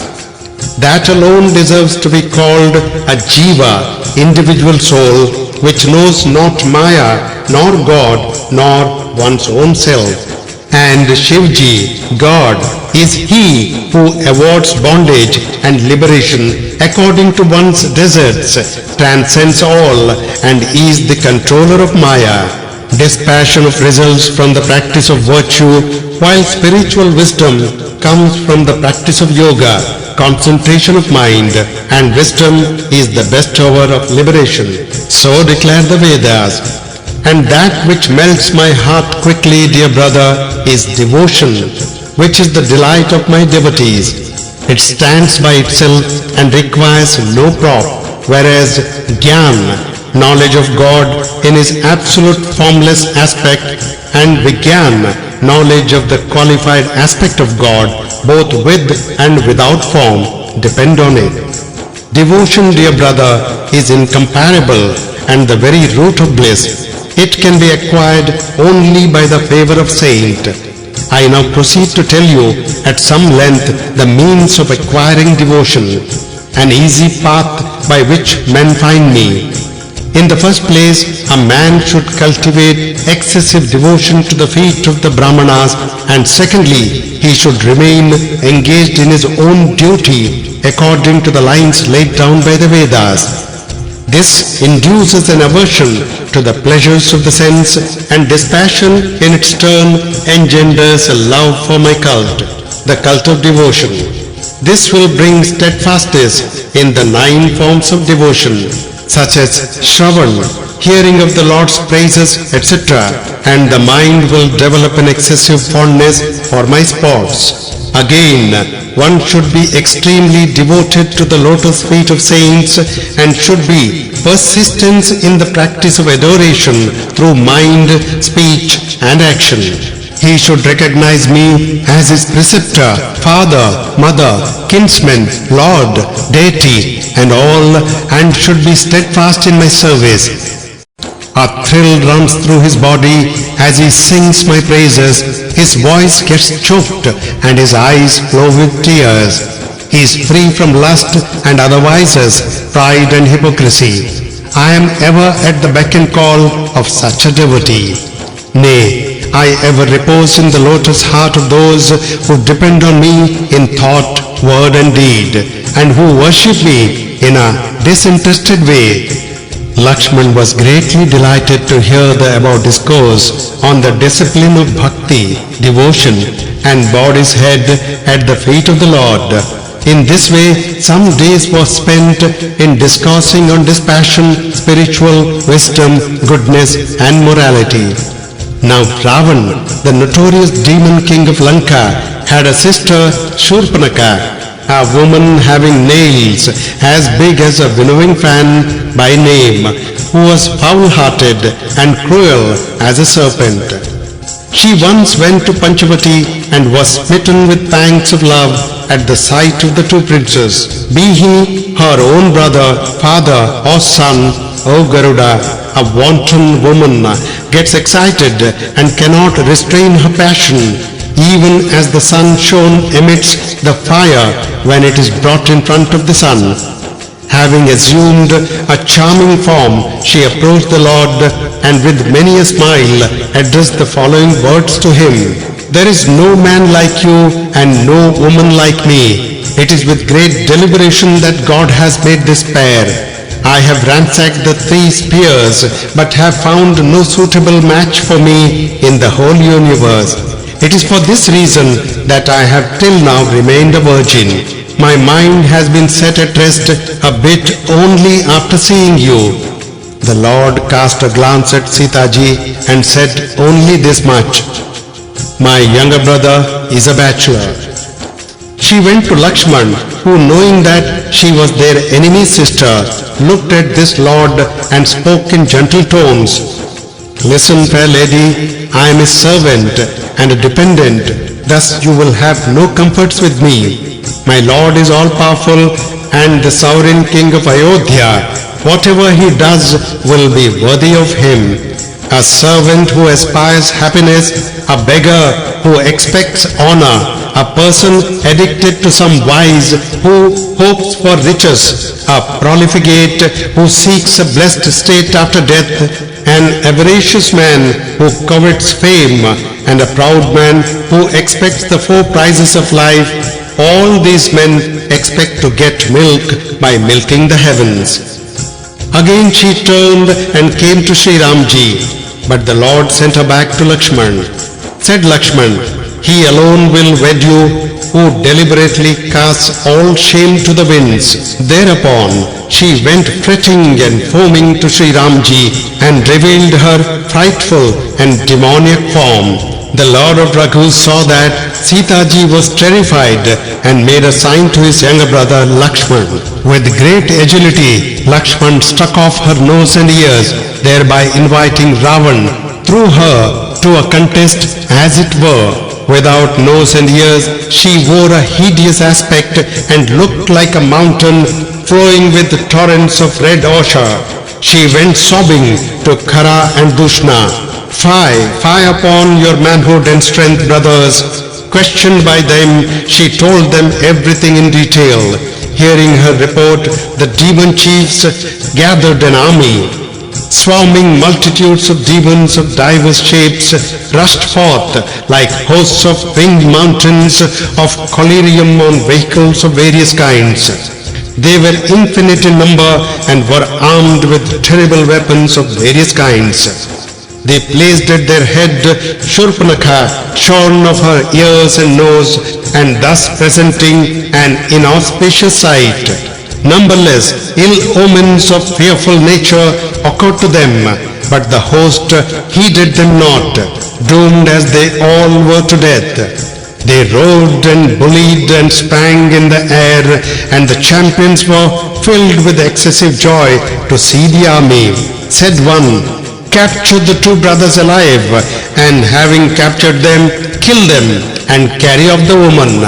The vault of the heaven was overhung with dust raised by them, Seeing this, Shri Ramji called his younger brother Lakshman and said, "Take Janakji's daughter to some mountain cave. A terrible array of demons has come. Therefore, remain on your guard." Obedient to his lord's command, he withdrew to a safe retreat with Sita ji, bow and arrow in hand. When Shri Ramji saw that the hostile force was advancing, he smiled as he strung his formidable bow. As he coiled his matted locks into a tuft on his head, after stringing his formidable bow, it seemed as if a pair of snakes were engaged in a conflict, with countless streaks of lightning on a mountain of emerald. Having girded up his quiver at his waist, and clasping the bow with his long arms, and putting his arrows in order, he looked at the enemy even as a lion, the king of the beasts, would glare at a herd of large elephants. Valiant champions came rushing with all speed, shouting, "Seize him! Seize him!"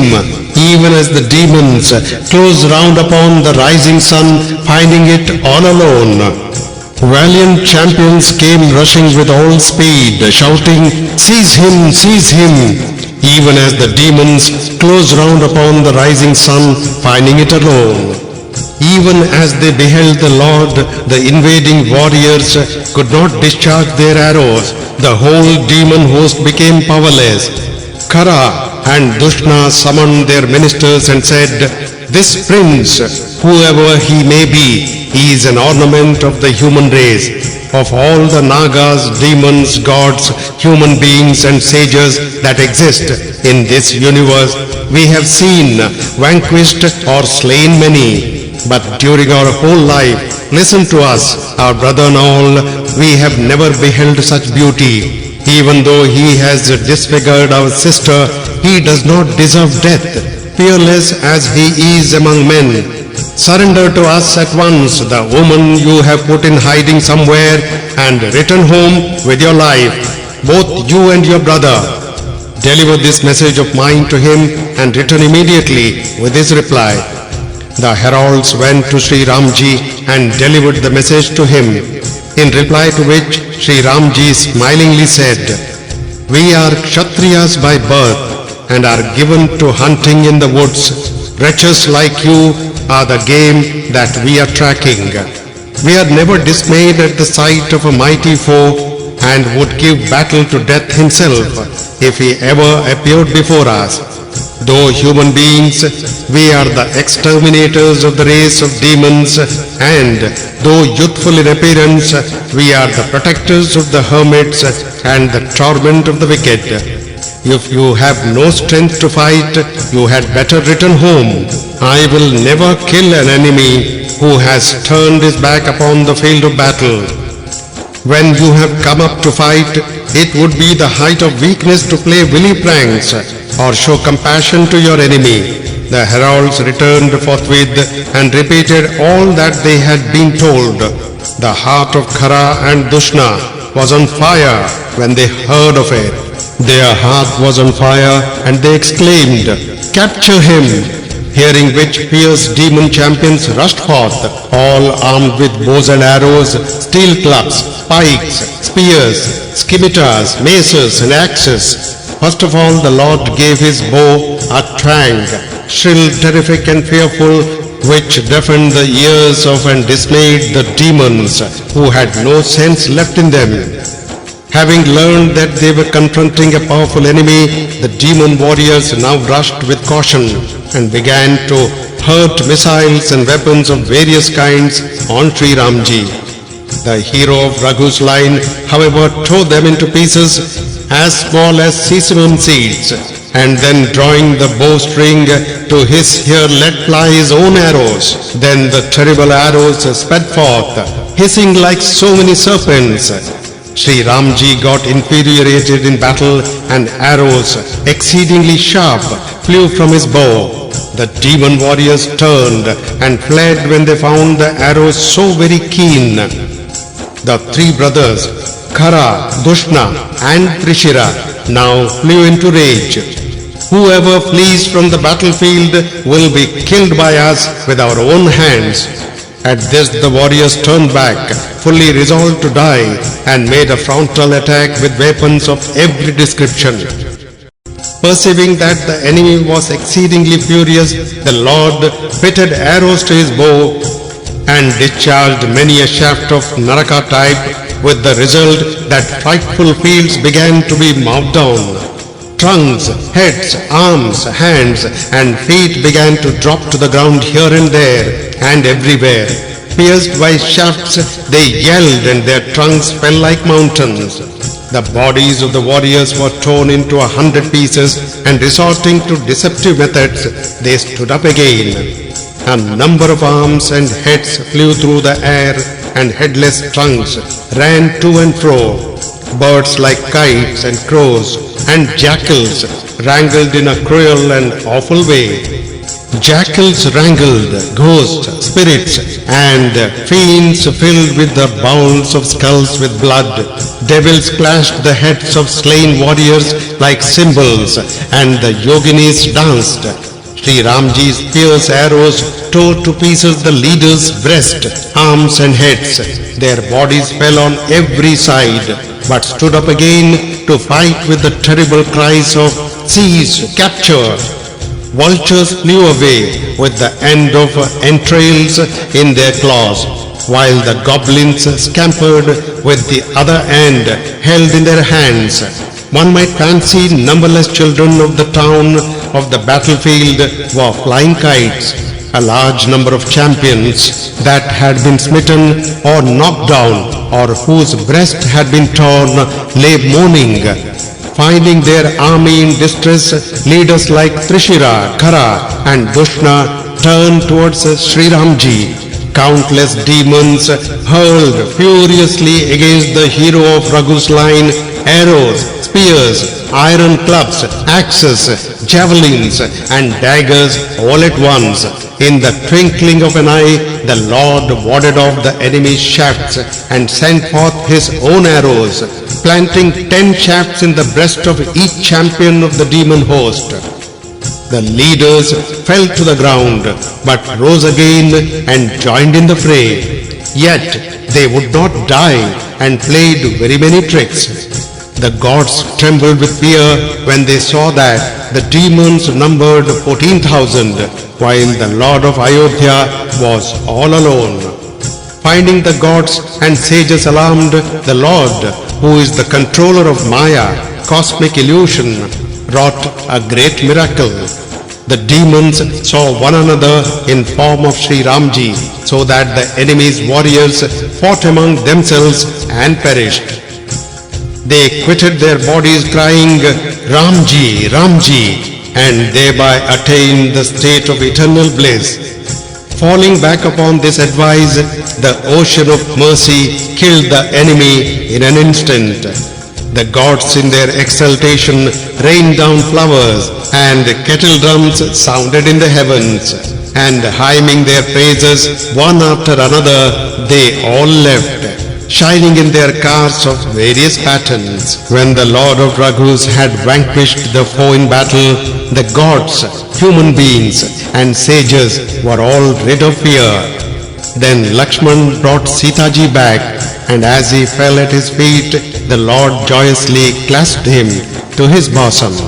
Sita ji fixed her gaze on his swarthy and delicate form with utmost affection, but her eyes knew no satiety.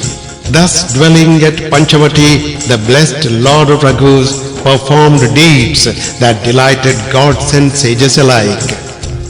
Perceiving the destruction of Khara and Dushna, Shurpanakha approached Ravan and instigated him against Shri Ramji.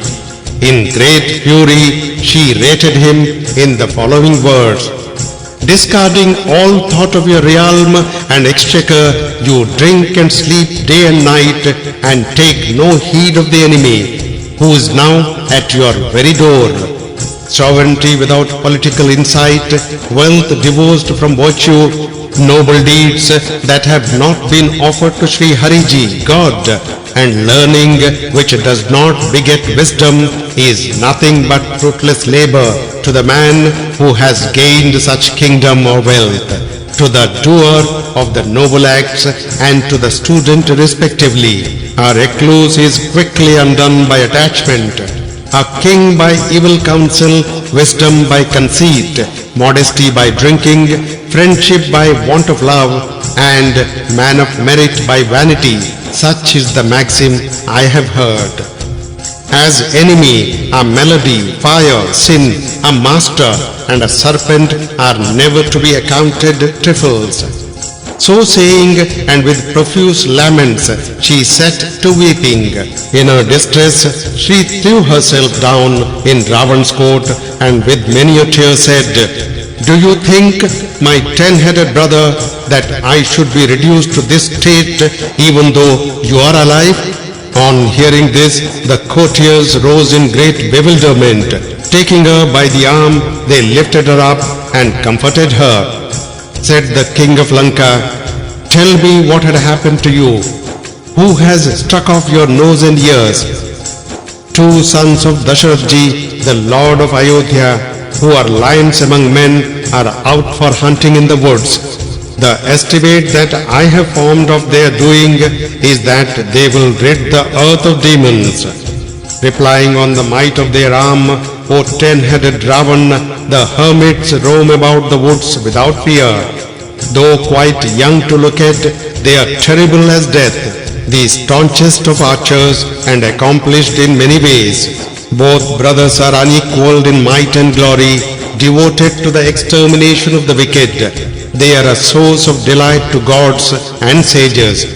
The elder of the two, who is an abode of beauty, is known by the name of Ram. He has with him a young ballet. The Creator made that woman the very embodiment of loveliness. 100 million ratis, consorts of the god of love, are trifles before her.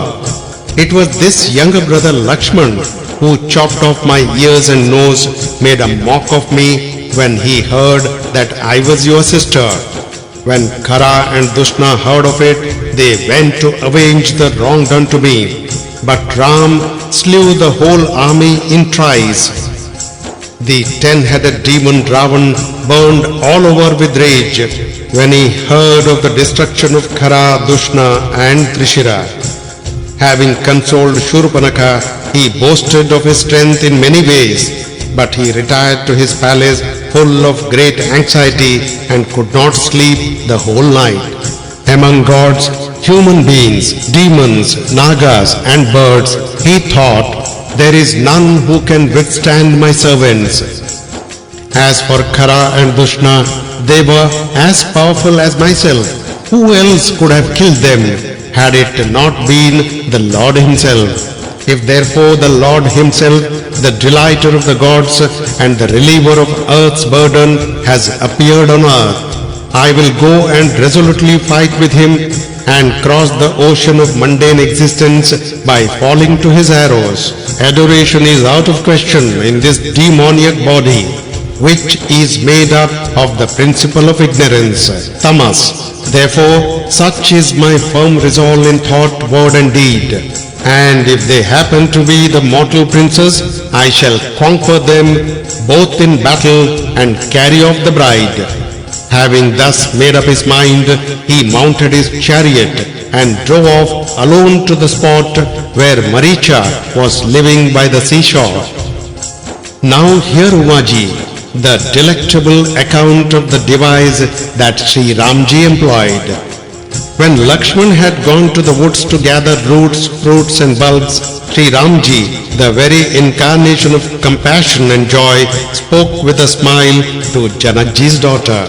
Listen, my darling, who have been staunch in the holy vow of fidelity to me and are so virtuous in conduct. I am going to act a lovely human part.